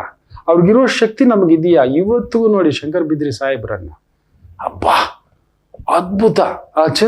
ಅವ್ರನ್ನ ಒಂದು ಇನ್ಸ್ಪಿರೇಷನ್ ತಗೊಂಡ್ರೆ ಸಾಕು, ನಾವು ಜೀವನದಲ್ಲಿ ರೌಡಿ ಆಗೋಲ್ಲ. Will become a police officer or IAS officer, IPS officer. ಈ ಥರ ತುಂಬ ಜನ ಇದ್ದಾರೆ. ಬಲ ಅಂತ ತಗೊಂಡೋಟ್ಟು ಯಾರನ್ನೋ ಹೊಡೆಯೋಕೆ ಹೋಗೋದು, ನಾನು ಯಾರು ಗೊತ್ತೇನೋ ಅನ್ನೋದಂತೆ. ಯಾರ್ದೋ ರಾಜಕಾರಣಿ ಮಗ ಬಿಟ್ಟಿ ದುಡ್ಡು ಬಂದಿದೆಯಲ್ಲ, ದೋಚಿದ ದುಡ್ಡು, ಮೋಸದ ದುಡ್ಡು, ನಾನು ದುರ್ಯೋಧನ ಅಂತ ಬಂದು ರೋಡಲ್ಲಿ ನಿಂತ್ಕೊಳ್ಳೋದು. ನಿಜವಾಗಲೂ ನೀನು ಕರೆಕ್ಟ್ ಆಗಿದೆ, ನಿನ್ನ ಕ್ಷೇತ್ರನ ಒಂದು ನಿಂತ್ಕೋ, ಬೆಳೆಸು, ಅಲ್ಲೊಂದು ಸ್ಕೂಲ್ ಕಟ್ಸು, ಹಾಸ್ಪಿಟಲ್ ಕಟ್ಸು, ಜನಗಳ ಸೇವೆ ಮಾಡು. ಅಪ್ಪನಿಗೆ ಮೀರಿದ ಹೆಸರು ತಗೋ. ಅದು ಮಾತು ಬಿಟ್ಬಿಟ್ಟು ಅಪ್ಪನ ಹೆಸರಿನಲ್ಲಿ, ಅಣ್ಣನ ಹೆಸರಿನಲ್ಲಿ, ತಮ್ಮನ ಹೆಸರಿನಲ್ಲಿ ಓಟ್ ಪಡ್ಕೊಂಡು ಅದು ಯಾವುದೋ ದುಡ್ಡು ಖರ್ಚು ಅನ್ಯಾಯ ಮಾಡ್ಕೊಂಡು ಬಂದ್ಬಿಟ್ಟು ಈ ಥರ ಎಲ್ಲ ಮಾತಾಡೋದಂದ್ರೆ ಇದಿದೆ. ಇವತ್ತು ಆ ರೀತಿಯೇ ನಡೀತಿರೋದು. ಅಂಥವ್ರಿಗೆ ಜೈಕಾರ. ಖಂಡಿತ ಬರೀ ರಾಜಕೀಯವೇ. ಇವತ್ತು ಸಿಂಹರಾಶಿ ಆ ಥರ ನಿಮ್ಮ ಬಲವನ್ನ ಕರೆಕ್ಟಾಗಿ ಬಳಸ್ಕೊಂಡ್ರೆ ಮಾತ್ರ ಹೇಳ್ತಾನೆ ಮಕ್ಕಳೇ, ನೀವು ಗೋಲ್ಡ್ ಮೆಡ್ಲೆ. ಗುರುಚಂದ್ರ ಯೋಗ ಭಾಗ್ಯದಲ್ಲಿ ನೀವು ಒಂದು ಜಡ್ಜ್ ಆಗಿದ್ರೆ, ಲಾಯರ್ ಆಗಿದ್ರೆ, ಪೊಲೀಸ್ ಆಗಿದ್ರೆ, ರಕ್ಷಣಾ ಇಲಾಖೆ, ಪವರ್ಫುಲ್ ಇಲಾಖೆ, ತುಂಬಾ ಅದ್ಭುತವಾದ ಸಾಧನೆ ಮಾಡ್ಬಲ್ರಿ. ಅಂಥದ್ದೊಂದು ಶಕ್ತಿ, ಬಲ, ವಿವೇಚನೆ ಇರತಕ್ಕಂಥದ್ದು. ವಿವೇಚನೆ ಇರಬೇಕು. ತುಂಬಾ ಬಲ ಕೊಟ್ಟಿದ್ದಾನೆ ಅಂದ್ರೆ ಎಚ್ಚರಿಸ್ಬೇಕು. ಎಚ್ಚರಿಕೆ. ಒಂದು ಓದ್ ಕೊಟ್ಟಿದ್ದಾನೆ, ಒಂದು ವಿದ್ವತ್ ಕೊಟ್ಟಿದ್ದಾನೆ ಅಂದ್ರೆ ಎಲ್ಲೋ ಹೋಗಿ ವಾದ ಮಾಡೋದಲ್ಲ. ಈಗ ನೋಡಿ, ತಮಾಷೆ, ಬೇಜಾರು ಮಾಡ್ಕೋಬೇಡಿ, ನನ್ಗೇನೋ ಒಂದು ಅಲ್ಪ ಜ್ಞಾನಿ ಯಾರನ್ನೋ ಕರೆಯೋದು, ನಿಂಗೆ ರಾಮ ಅಂದ್ರೆ ಗೊತ್ತಾ, ತಗೋ, ಹೆಂಗಿರ್ಬೇಡ ಪಾಪ. ಬಸ್ ಸ್ಟ್ಯಾಂಡಲ್ಲಿ ಕೂತ್ಕೊಂಡು ನಾನು ಯಾರಿಗೋ ಬ್ಲೇಡ್ ಹಾಕಿದ್ರೆ, ನನ್ನ ಆಫೀಸ್ ಬಾಯ್ಗೆ ಪಾಪ ಅವ್ನಿಗೊಂದು ಎಷ್ಟೋ ಒಂದು ಸಂಬಳ, ಏನೋ ಒಂದು ಕೆಲಸ, ಅವನನ್ನ ಡೈಲಿ ಕುತ್ಕೊಂಡು ಒಳ್ಳೆ ಪಿಟೀಲ್ ಕುಯ್ದಂಗೆ, ಗೊತ್ತಾ ಕೃಷ್ಣ ಯಾರು ಗೊತ್ತಾ, ಅವ್ನು ನಿಜವಾಗ್ಲೂ ದುಡಿಯೋದು ಗೊತ್ತಾ, ದುಡಿಸೋದು ಗೊತ್ತಾ, ಅದನ್ನ ಕಲಿಸ್ಬೇಕು. ಅವನ ಹತ್ರ ಕುತ್ಕೊಂಡು ಆಧ್ಯಾತ್ಮಿಕ ಪ್ರವಚನ ಅಂತ ಕುತ್ಕೊಂಡ್ರೆ ಅದೆಷ್ಟಿರ್ಬೇಕು, ಯಾರಿಗೆ ತಲುಪಬೇಕು, ಹೇಗೆ ತಲುಪಬೇಕು, ಅಷ್ಟೇ ಇರಬೇಕು. ಎಲ್ಲಾನು ಕರೆದು ಬಿಟ್ಟು ನಾನು ವಿದ್ವತ್ ಅಂದ್ರೆ ಇವನು ಯಾನೋ ತಲೆಕೆಟ್ಟಿದೆ, ಉಚ್ಚೈವಾರು ಅಂತ ಹೇಳ್ತಾರೆ ಅಷ್ಟೇ. ನಮ್ಮೂರ್ನಲ್ಲಿ ಒಬ್ರು ಇದ್ರು, ಮಹಾಜ್ಞಾನಿ. ಆ ಜ್ಞಾನ ಭಂಡಾರ ನೆತ್ತಿಗೆ ಹತ್ಬಿಟ್ಟು ಆ ಪುಣ್ಯಾತ್ಮ ನಿಜವಾಗ್ಲೂ ಹೇಳ್ತಾನೆ, ಅವರೇ ನನಗೆ ಹೆಸರಿಟ್ಟಿದ್ದಂತೆ, ಅವರೇ ನನಗೆ ಜಾತಕ ಬರೆದಿದ್ದಂತೆ, ಅವ್ರ ಹತ್ರನೇ ಅಮ್ಮ ತಗೊಂಡೋಗಿ ಹಿಂಗ ಆಗ್ಬಿಟ್ಟಿದೆ ಅಂದಾಗ, ಪೋಮ್ಮ 10 ಮಂದಿ ಕಾದು 1,00,000 ಮಂದಿ ಒಂದು ಕಾಳಿಗೆ ಪಡ್ತಾడు. దేవుడు ಬಿಡ್ಡ ಐತಾಡ್ಪು, ನೀ ಬಿಡ್ಡ దేవుడు ಬಿಡ್ಡ ಅಂತ ಹೇಳ್ಬಿಟ್ರಂತೆ. ದೇವ್ರ ಮಗ ಆಗ್ತಾರೆ. ನಾನು ದೇವ್ರ ಮಗನೇ, ನೀವೆಲ್ಲ ನನ್ನ ದೇವ್ರು, ನನ್ನ ನಿಮ್ಮ ಮಗನೇ. ಈ ಅಲ್ಪಜ್ಞಾನಿ ಏನೋ ತಿಳ್ಕೊಂಡಿದ್ದೀನಿ ಅಂತಕ್ಕಂಥದ್ದು ಯಾರ್ಯಾರ ಜೊತೆಲೋ ಕರೀತಾ ತಪ್ಪು. ನಿಮ್ಮ ಬಲ ಎಲ್ಲಿ ಬಳಸ್ಬೇಕು ಅಲ್ಲಿ ಬಳಸಿ, ನಿಮ್ ವಿದ್ವತ್ ಎಲ್ಲಿ ಬಳಸ್ಬೇಕು ಅಲ್ಲಿ ಬಳಸಿ, ನಿಮ್ ಶಕ್ತಿ ಎಲ್ಲಿ ಬಳಸ್ಬೇಕು ಅಲ್ಲಿ ಬಳಸಿ. ಅಮ್ಮನ ಹತ್ರ ಬಂದ್ಬಿಟ್ಟು ಇವನು ನಿಮ್ಮ ಅಮೇರಿಕನ್ ಅಸೆಂಟ್ ಮನೆ ಆ ಒಂದು ಕಸದ ಬುಟ್ಟಿಗೆ ಹಾಕ, UK ಅಸೆಂಟ್ ಕಸದ ಬುಟ್ಟಿಗೆ ಹಾಕ, ಇಷ್ಟು ಪೆಂಚುಡ್ಡು ಬಿಟ್ಕೊಳ್ಳೋದು, ಈ ಜುಟ್ಟು ಬಿಟ್ಕೊಳ್ಳೋದು, ಇದೇನೋ ಹಾಕೊಳ್ಳೋದು, ಅರ್ದಿರೋ ಬಟ್ಟೆ ಹಾಕೊಳ್ಳೋದು, ಏನೇನೋ ಮಾಡ್ಕೊಂಡು ಬಂದ್ಬಿಟ್ರು ಮನೆಯಲ್ಲಿ. ಇವ್ನು ದಿಢೀರಂತ 30,000 40,000 ದುಡ್ಡು ನೋಡಿದ ತಕ್ಷಣ ನಮ್ಮ ತಂದೆ ದುಡ್ಡದ 10 ರೂಪಾಯಿ ಮುಂದ್ಗಡೆ ನಮ್ಮದು ಜೀವನ ಪರ್ಯಂತ ದುಡ್ಡು ಸಮವಲ್ಲ. ಯಾಕಂದ್ರೆ ಆ 10 ರೂಪಾಯಿ ನಮ್ಮನ್ನು ಬದುಕು ಕಟ್ಟಿಸ್ತಾವನು, 10 ರೂಪಾಯಿ ನಮಗ್ ಜೀವನ ಕಟ್ಟಿಸ್ತಾವನು, ನಮಗೊಂದು ಓದ್ ಕಲಿಸ್ತಾವನು. ನಾವು ಬಂದ್ಬಿಟ್ಟಿದ್ದೀವಿ ನಾವು ಅಂದ್ರೆ ನೋಡಿ, ಅದೇ ತಪ್ಪು, ಅದೇ ತಪ್ಪು. ನಮ್ಮ ಶಕ್ತಿ, ಶೌರ್ಯ, ಬಲ, ವಿದ್ವತ್ತು, ಜ್ಞಾನ ನಮ್ಮ ಕಡೆ ತೋರಿಸ್ಬೇಕು. ಎಲ್ಲಿ ತೋರಿಸ್ಬೇಕು ಅಲ್ಲಿ ತಿಳ್ಕೊಳ್ಳಿ, ವಿವೇಚನೆಯಿಂದ ತಿಳ್ಕೊಳ್ಳಿ ನಿಮ್ಮ ಶಕ್ತಿಯನ್ನ. ಇಲ್ಲ ಅಪಾರ್ಥರ ಮುಂದ್ಗಡೆ, ಸಾಮಾನ್ಯರ ಮುಂದ್ಗಡೆ ಇಳಿದ್ಬಿಟ್ಟು ದರ್ಪ ತೋರಿಸೋದು, ಕಾರಲ್ಲಿ ಇಳಿದ್ಬಿಟ್ಟು, ಈ ಕಾರ್ ಎಷ್ಟು ಗೊತ್ತೇನೋ, ₹1,00,00,000 ರೂಪಾಯಿ ಕಾರ್, ನಿಂಗೆ ಯೋಗ್ಯತೆ ಇದೆಯಾ ಮುಟ್ಟಕ್ಕಾದ್ರು ಅಂದ್ರೆ, ಪಾಪ ಪುಣ್ಯಾತ್ಮ ಏನ್ ಗೊತ್ತಿದೆ, ಪ್ಲಾನ್ ಮಾಡ್ಕೊಂಡು ಬೈನಾಕ್ಲರ್ ಇಟ್ಕೊಂಡು ನನ್ನ ಕಾರ್ ಬರುತ್ತೆ ₹1,00,00,000 ರೂಪಾಯಿ ಕಾರು, ಆ ಕಾರ್ಗೆ ಅಡ್ಡ ಹೋಗ್ಬಿಡ್ಬೇಕು. ಅವನಿಗೆ ರೂಲ್ಸೇ ಗೊತ್ತಿಲ್ಲ ಪಾಪ. ಲೆಫ್ಟ್ಗೆ ಹೋಗೋದ, ರೈಟ್ಗೆ ಹೋಗೋದ, ಎದುರುಗಡೆ ಬಂದ್ರೆ ಡಿಮ್ಮು ಡಿಪ್ಪು. ಇದು ನಾವು ತಾನೇ ಮಾಡಿರೋದು. ಡಬಲ್ ರೋಡ್ ಆಕ್ಸೆಟ್ ಇರ್ಬೇಕಿತ್ತು. ನಮ್ಗೆ ತಾಕತ್ತಿದ್ರೆ, ನಮ್ಗೆ ನಮ್ಮೂರಿಂದ ಆ ಊರಿಗೆ ಹೋಗ್ಲಿಕ್ಕೆ ನನ್ಗೆ ತಾಕತ್ತಿದ್ರೆ ರೋಡೆಲ್ಲ ಕೊಂಡ್ಕೊಂಡು ಡಬಲ್ ರೋಡ್ ಮಾಡ್ಕೊಂಡು 1 ಕೋಟಿ ಅಲ್ಲ 10 ಕೋಟಿ ಕಾರಲ್ಲಿ ಹೋಗ್ಬೇಕು. ನಾನು ಹೆಲಿಕಾಪ್ಟರ್ ಹೋಗ್ಬೇಕು. ಅವ್ನು ಯಾರೋ ಪುಣ್ಯಾತ್ಮ ಮಾಡಿದ್ದಾನೆ, ನೀವು ನಂಬಲ್ಲ, ನಿಜ ಇದು. ಅವನಿಗೆ ಈ ರೇಸ್ ಕಾರ್ ಹುಚ್ಚು, ತಗೋಬೇಕು. ಆದ್ರೆ ರೇಸ್ ಕಾರ್ ರೋಡಲ್ಲಿ ಓಡ್ಸಕ್ಕಾಗಲ್ಲ, ರೂಲ್ ಇದೆ. ಅದು ರೇಸ್ ಕಾರ್ ಬಂದು ಆ ರೇಸಿಂಗ್ ಟ್ರ್ಯಾಕ್ ಅಲ್ಲೇ ಓಡಬೇಕು. ಫಾರ್ಮುಲಾ 1 ಕಾರು, ಕೋಟ್ಯಾಂತರ ರೂಪಾಯಿ ಕಾರದು. ಯೋಚನೆ ಮಾಡ್ದ, ಅವನಿಗೋ ಹುಚ್ಚು. ಬಹರೇನು ದೊರೆ ಅನ್ಕೋತಾನೆ. ಏನ್ ಮಾಡಿದಾನೆ ಗೊತ್ತಾ, ಒಂದಷ್ಟು 1000 ಎಕರೆ ತಗೋಬಿಟ್ಟು ಮನೆ ಕಟ್ಸಿ, ಮನೆ ಮುಂದ್ಗಡೆನೆ ಟ್ರ್ಯಾಕ್ ಮಾಡಿಸಿ, ಈ ತರದ್ 4-5 ಟ್ರ್ಯಾಕ್ ರೇಸ್ ಕಾರ್ನ ತಗೋಬಿಟ್ಟು ಡೈಲಿ ಬೆಳಿಗ್ಗೆ ಎದ್ದು ಬಂದ ತಕ್ಷಣ ಫುಲ್ ಒಂದು ರೌಂಡ್ ಹಾಕೊಂಡು ಬಂದು ನಿಲ್ಸೋದ. ಅದು ನಿಮ್ ತಾಕತ್ತಾಗಿರ್ಬೇಕು. ನಿಮ್ ತಾಕತ್ತು ಅದಾಗಿರ್ಬೇಕು. ರೇಸ್ ಕಾರ್ನ ತಗೊಬಂದು ರೋಡಲ್ಲಿ ತಗೊಬಂದ್ರೆ ಕಾರು ಹೋಯ್ತು, ನೀವು ಹೋಯ್ತು, ಎದುರುಗಡೆವನು ಹೋದ. 7 ಕೋಟಿ ಕಾರು, 10 ಕೋಟಿ ಕಾರು, 4 ಸೆಕೆಂಡಲ್ಲಿ 100 ಕಿಲೋಮೀಟರ್ ಹೋಗುತ್ತೆ. ಮೇಲಕ್ಕೆ ಹೋಗೋದು ನಮ್ಮ ರೋಡಲ್ಲಿ ಇರೋ ಹಳ್ಳಿಗಳಿಗೆ. ಏನು ಎತ್ತ ಅಂತ ಪುಡಿ ಅದೇ ಆಗೋದು ನೋಡಿ. ಆ ತರ ಯೋಚಿಸಿ ತಾಕತ್ತನ್ನ ನೋಡಿ. ಅವ್ನು ಮಾಡಿದ 1000 ಕೋಟಿ ಖರ್ಚು ಮಾಡಿದ, 15 ಕೋಟಿ ಕಾರ್ಗೋಸ್ಕರ 10,000 ಕೋಟಿ ಖರ್ಚು ಮಾಡಿ ಟ್ರ್ಯಾಕ್ ಹಾಕೊಂಡಿದ್ದಾನೆ. ಮನೆ ಕಟ್ಟಿದ್ದಾನೆ, ಅಲ್ಲೇ ಟೆಕ್ನಿಷಿಯನ್ ಎಲ್ಲಾನು ಇಟ್ಕೊಂಡು ಜೊಯ್ ಅಂತ 300 ಕಿಲೋಮೀಟರ್ ಸ್ಪೀಡು, 400 ಕಿಲೋಮೀಟರ್ ಸ್ಪೀಡು ಅಂತ ಹೋದ. ತಗೊಬಂದು ಇಳಿಸ್ತಾ, ಎಲ್ಲೂ ಯಾರಿಗೂ ಆಕ್ಸಿಡೆಂಟ್ ಮಾಡಿಲ್ಲ. ನೋಡಿ, ಅದು ತಾಕತ್ತಂದ್ರೆ. ನಿಮ್ ತಾಕತ್ತನ್ನ ಆ ಥರ ತೋರಿಸಿ, ನಿಮ್ ಬಲವನ್ನ ಅಲ್ಲಿ ತೋರಿಸಿ. ಯಾರೋ ಪಾಪ ಗುಬ್ಬಿ ಮೇಲೆ ಬ್ರಹ್ಮಾಸ್ತ್ರ. ನಾನು ಯಾರು ಗೊತ್ತಾ, ಪೊಲೀಸ್ ಅಧಿಕಾರಿ, ಅವೆಲ್ಲ ನಡೆಯೋಲ್ಲ. ನಾನು ಯಾರು ಗೊತ್ತಾ, ಅಡ್ಮಿನಿಸ್ಟ್ರೇಷನ್, ಅದು ನಡೆಯೋಲ್ಲ. ನಿಮ್ ಬಲವನ್ನ ನಿಮ್ ಸಮಾನರ ಜೊತೆ ಗುದ್ದಾಡಿ. ಯಾರೋ ಗುದ್ದಾಡಿದ್ದಾರೆ ನೋಡಿ, ಸುಪ್ರೀಂ ಕೋರ್ಟ್ವರೆಗೂ ಹೋಗಿದೆ, ಸಮಾನರ ಜೊತೆ ಗುದ್ದಾಡಿಕೊಂಡಿದ್ದಾರೆ, ಒಂದು IAS IPS. ಅದು ತಮಾಷೆ ನೋಡೋಕ್ಕೆ. ಹಾಗಾಡ್ಬೇಕು, ಆಡಳಿತಾತ್ಮಕವಾಗಿ ಯುದ್ಧ ಮಾಡಬೇಕು, ಪರ್ಸನಲ್ ಯುದ್ಧ ಅಲ್ಲ. ಆಡಳಿತಾತ್ಮಕ ಯಾರ್ದೋ ಎಲ್ಲೋ ಹಿಂದ್ಗಡೆ ಹಾಕೋದು, ಹಿಂದ್ಗಡೆ ಕಮೆಂಟ್ ಹಾಕೋದು, ಕೆಟ್ಟ ಭಾಷೆ ಬಳಸೋದು, ಇಲ್ಲವೇ ಇಲ್ಲ ಎದುರುಗಡೆ ಬಂದು ಕುಳಿತುಕೊಳ್ಳೋ ಅಂಥದ್ದು. ಸಮನಾದವರ ಜೊತೆ ಕುಳಿತುಕೊಳ್ಳೋ ತಾಕತ್ತಿಲ್ಲ ಇನ್ನು ಎತ್ತರದವರು. ಜಾಗ್ರತೆ. ಸಿಂಹ, ನಿಮ್ ಬಲ ತುಂಬಾ ಚೆನ್ನಾಗಿದೆ ಇವತ್ತು, ಕರೆಕ್ಟಾಗಿ ಬಳಸಿ, ಎಲ್ಲಿಗೆ ಬೇಕಾದ್ರೂ ಕರ್ಕೊಂಡು ಹೋಗುತ್ತೆ ಇವತ್ತು. ಕನ್ಯಾ ರಾಶಿ, ಚಂದ್ರ ಅಷ್ಟಮ ಸ್ವಲ್ಪ ನೋಡ್ಕೊಂಡು, ನಂತರ ಇವತ್ತೇನಾದ್ರೂ ಮಾತಾಡ್ಬಿಡ್ತೀರಿ ಲಟು ಪಟ್ಟು ಅಂತ ನೋಡ್ಕೊಂಡು ಸಾಕ್ರೆ. ಸೂರ್ಯನ ಭಾವ ಅಲ್ಲ, ದಗ ದಗ ದಗ ದಗ ದಗ ದಗ ದಗ ದಗ ದಗ ಅಂತಿರುತ್ತೆ. ಸ್ವಲ್ಪ ಎಚ್ಚರಿಕೆ.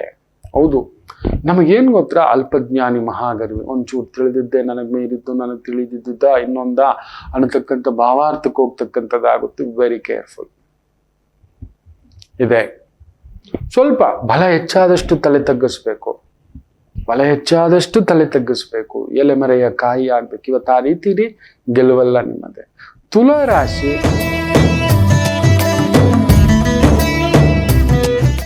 ಚಂದ್ರ ಕೇಂದ್ರದಲ್ಲಿ ಚೆನ್ನಾಗಿದ್ದಾನೆ. ಸೂರ್ಯನ ಸಾರ ಸ್ವಲ್ಪ ಸ್ಥಾನ, ಇನ್ಕಮ್, ಈ ಒಂದು ಹೋರಾಟ ನಡೆಯೋದು ನೋಡಿ.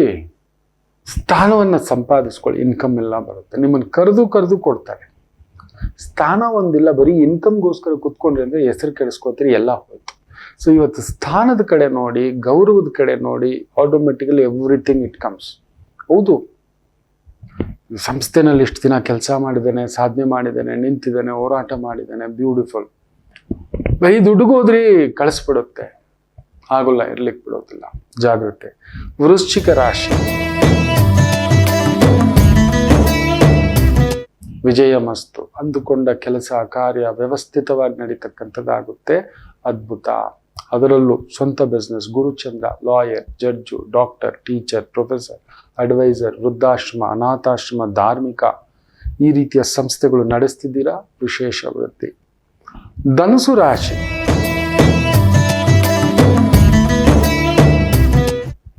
ನಿಮಗೂ ಚೆನ್ನಾಗಿದೆ. ಸೂರ್ಯ ಸ್ವಲ್ಪ ವೃತ್ತಿ ಇಲ್ಲ ಕುಟುಂಬ, ಒಂದು ಮನೇಲಿ ಬೆಂಕಿ ಇಲ್ಲ ವೃತ್ತಿಲಿ ಬೆಂಕಿ ಇಟ್ಕೊಬಿಡ್ತೀರಿ. ಜಾಗ್ರತೆ. ಅದನ್ನ ಹೇಳಿದ್ನಲ್ಲ ಆರಂಭದಲ್ಲೇ, ಉತ್ತರ ಕುಮಾರ ಪೌರುಷ ಮನೆಯವ್ರ ಮುಂದ್ಗಡೆ ಅಂತ. ಹೊರಗಡೆ ತೋರಿಸಲ್ಲ, ಹೋದಂದ್ರೆ ದೌಡಿಗೆ ಬಡಿತಾ. ನಾವೇನ್ ಮಾಡ್ತೀವಿ ಪಾಪ, ನಮ್ಮ ಹೆಂಡತಿ ಮಕ್ಕಳ ಮೇಲೆ, ವಯಸ್ಸಾದ ತಂದೆ ತಾಯಿಗಳ ಮೇಲೆ, ಕೆಲಸದವ್ರ ಮೇಲೆ ದೊಡ್ಡದಾಗಿ ಯಾವತ್ತೂ ಅಷ್ಟೇ ಮಕ್ಕಳೇ ನೋಡಿ. ಸಿಂಹದಾಗೆ ಬದುಕುತ್ತೆ. ನಾನು ಒಂದು ಮೊನ್ನೆ ವಿಡಿಯೋ ನೋಡ್ತಿದ್ದೆ, ನಂಗೆ ತುಂಬಾ ಇಷ್ಟ, ನೋಡ್ತಿರ್ತೇನೆ. ಒಂದು ಚಿಕ್ಕ ಮಗು ಯಾವುದೋ ಒಂದು ಪ್ರಾಣಿದು ಹಾಕ್ಬಿಟ್ಟಿದೆ, ಅದು ಒದ್ದಾಡ್ತಿದೆ, ಇದು ನೆಕ್ಕುತ್ತೆ. ಸಿಂಹ ಹತ್ರಕ್ಕೆ ಹೋಗ್ತು, ಇಷ್ಟು ದಪ್ಪ, ಅದು ತಿನ್ಬೋದು, ಅದು ಆನಂದವಾಗಿ ತಿನ್ಬಿಡ್ಬೋದು, ಲಡ್ಡು ಸಿಕ್ಬಿಡ್ತು ಅದಕ್ಕೆ. ನೀವು ನಂಬಲ್ಲ, ನಕ್ಕುತ್ತೆ, ಹಿಂಗೆ ಹೊಡೆದು ಆ ಮಗು ಹಿಂಗೆ ಬೆಳ್ಚ್ಕೊಳ್ಳುತ್ತೆ. ಅದು ಗೊತ್ತಾಗ್ತಿಲ್ಲ ಬೇರೆ ಪ್ರಾಣಿ ಮುಟ್ತಿರೋದು. ಓರುಟು ಕೈ, ಓರುಟು ನಾಲಿಗೆ ಸಿಂಹದು. ಎಷ್ಟು ಚೆನ್ನಾಗಿ ಕಚ್ಚಿ ಹೆಂಗೆ ಎತ್ಕೊಂಡು ಹೋಗಿ ಅಲ್ಲಿ ಬಿಡುತ್ತೆ ಗೊತ್ತಾ. ತಿನ್ಬೋದಿತ್ತಲ್ವಾ, ಚುಚ್ಬೋದಿತ್ತಲ್ವಾ, ಸಾಯಿಸ್ಬೋದಿತ್ತಲ್ವಾ, ಮಾಡಲ್ಲ.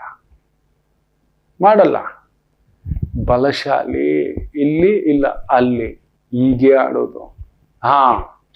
ಇದು ಇರೋದು. ಸೊ ಇವತ್ತು ಧನುಸು ರಾಶಿ, ನಿಮ್ಮ ಆ ಒಂದು ಗತ್ತು, ತೂಕ, ಬಲ, ಉದ್ಯೋಗ, ಪೊಸಿಷನ್, ಪ್ರಮೋಷನ್, ಇಂಕ್ರಿಮೆಂಟ್, ಈ ತರದ ಸ್ಥಾಯಿ ಮೇಲೆ ಹಾಕಿ ತುಂಬಾ ಯಶಸ್ಸು ನೋಡ್ತಕ್ಕಂಥ ಒಂದು ದಿನ. ಇನ್ನು ಮಕರ ರಾಶಿ, ಸ್ವಲ್ಪ ಟೆನ್ಷನ್ ಅಲ್ಲಿ ಇರ್ತೀರಿ. ಸೂರ್ಯ ಅಷ್ಟಮಾಧಿಪತಿ. ಜಾಗ್ರತೆ.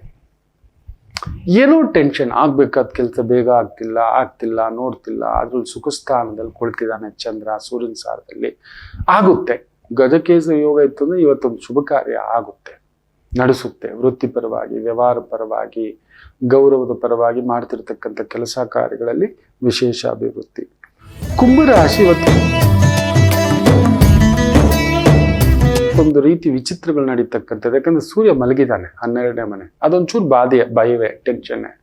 ವ್ಯವಹಾರ, ವೃತ್ತಿ, ಓಡಾಟ, ಸುತ್ತಾಟ ಈ ಥರದ್ದು ಮಾಡಿಸಿದ್ರು ಚಂದ್ರ ಸೂರ್ಯನ ಸಾರದಲ್ಲಿ ವಿಪರೀತ ಬಲವಾಗಿರೋದ್ರಿಂದ ಅಂದುಕೊಂಡ ಕೆಲಸ ಕಾರ್ಯ ವ್ಯವಸ್ಥಿತವಾಗಿ ನಡೆಯುತ್ತೆ, ಅದ್ಭುತವಾಗಿ ನಡೆಯುತ್ತೆ, ಚೆನ್ನಾಗಿದೆ, ತೊಂದರೆಗಳಿಲ್ಲ. ವಿಜಯ ಮಸ್ತು, ವೀರ್ಯ ಮಸ್ತು. ದುಡುಕ್ಬೇಡಿ ಅಷ್ಟೇ. ಸ್ವಲ್ಪ ಟೆನ್ಷನ್ಗಳಿರುತ್ತೆ ವೃತ್ತಿಪರವಾಗಿ. ಕೊಡೋದು, ತಗೊಳ್ಳೋದು, ಮಾಡೋದು, ವಿಪರೀತ ಖರ್ಚು, ಅನ್ಎಕ್ಸ್ಪೆಕ್ಟೆಡ್ ಖರ್ಚು, ಅನ್ಎಕ್ಸ್ಪೆಕ್ಟೆಡ್ ಟೆನ್ಷನು, ಗೌರ್ಮೆಂಟ್ ಟ್ಯಾಕ್ಸು, ಈ ಥರದ್ದು ಕೆಲವೊಂದಿದ್ರು ನಿಭಾಯಿಸ್ಕೊಂಡು ಹೋಗ್ತಕ್ಕಂಥದ್ದಾಗುತ್ತೆ. ಇನ್ನು ವಿಶೇಷವಾಗಿ ಮೀನರಾಶಿ ಚೆನ್ನಾಗಿದೆ. ಚಂದ್ರ ವಾಗ್ದೋಷಂ ನಿಮಗೂ ಅಷ್ಟು, ಸೂರ್ಯನ ಪ್ರಭಾವ ಷಷ್ಠಾಧಿಪತಿ. ಸೊ ಕಮಿಟ್ಮೆಂಟ್ ಸ್ವಲ್ಪ ಜಾಸ್ತಿ ಇಟ್ಕೊಬಿಡ್ತೀರಾ ನೋಡ್ಕೊಂಡು. ಇಲ್ಲ ಸಂಬಳ ಕಡಿಮೆ, ದೊಡ್ಡ ಜಾಗ ಬೇಕು, ಸಂಬಳ ಆ ಮಟ್ಟದಿರಲ್ಲ. ಒಂದು ಸ್ಥಾನಕ್ಕೆ ತಕ್ಕಂಥ ಇನ್ಕಮ್ಗೆ ತಕ್ಕಂಥ ಸ್ಥಾನ. ಕಾಂಪ್ರಮೈಸ್ ಆಗಲೇಬೇಕು ಮಕ್ಕಳೇ.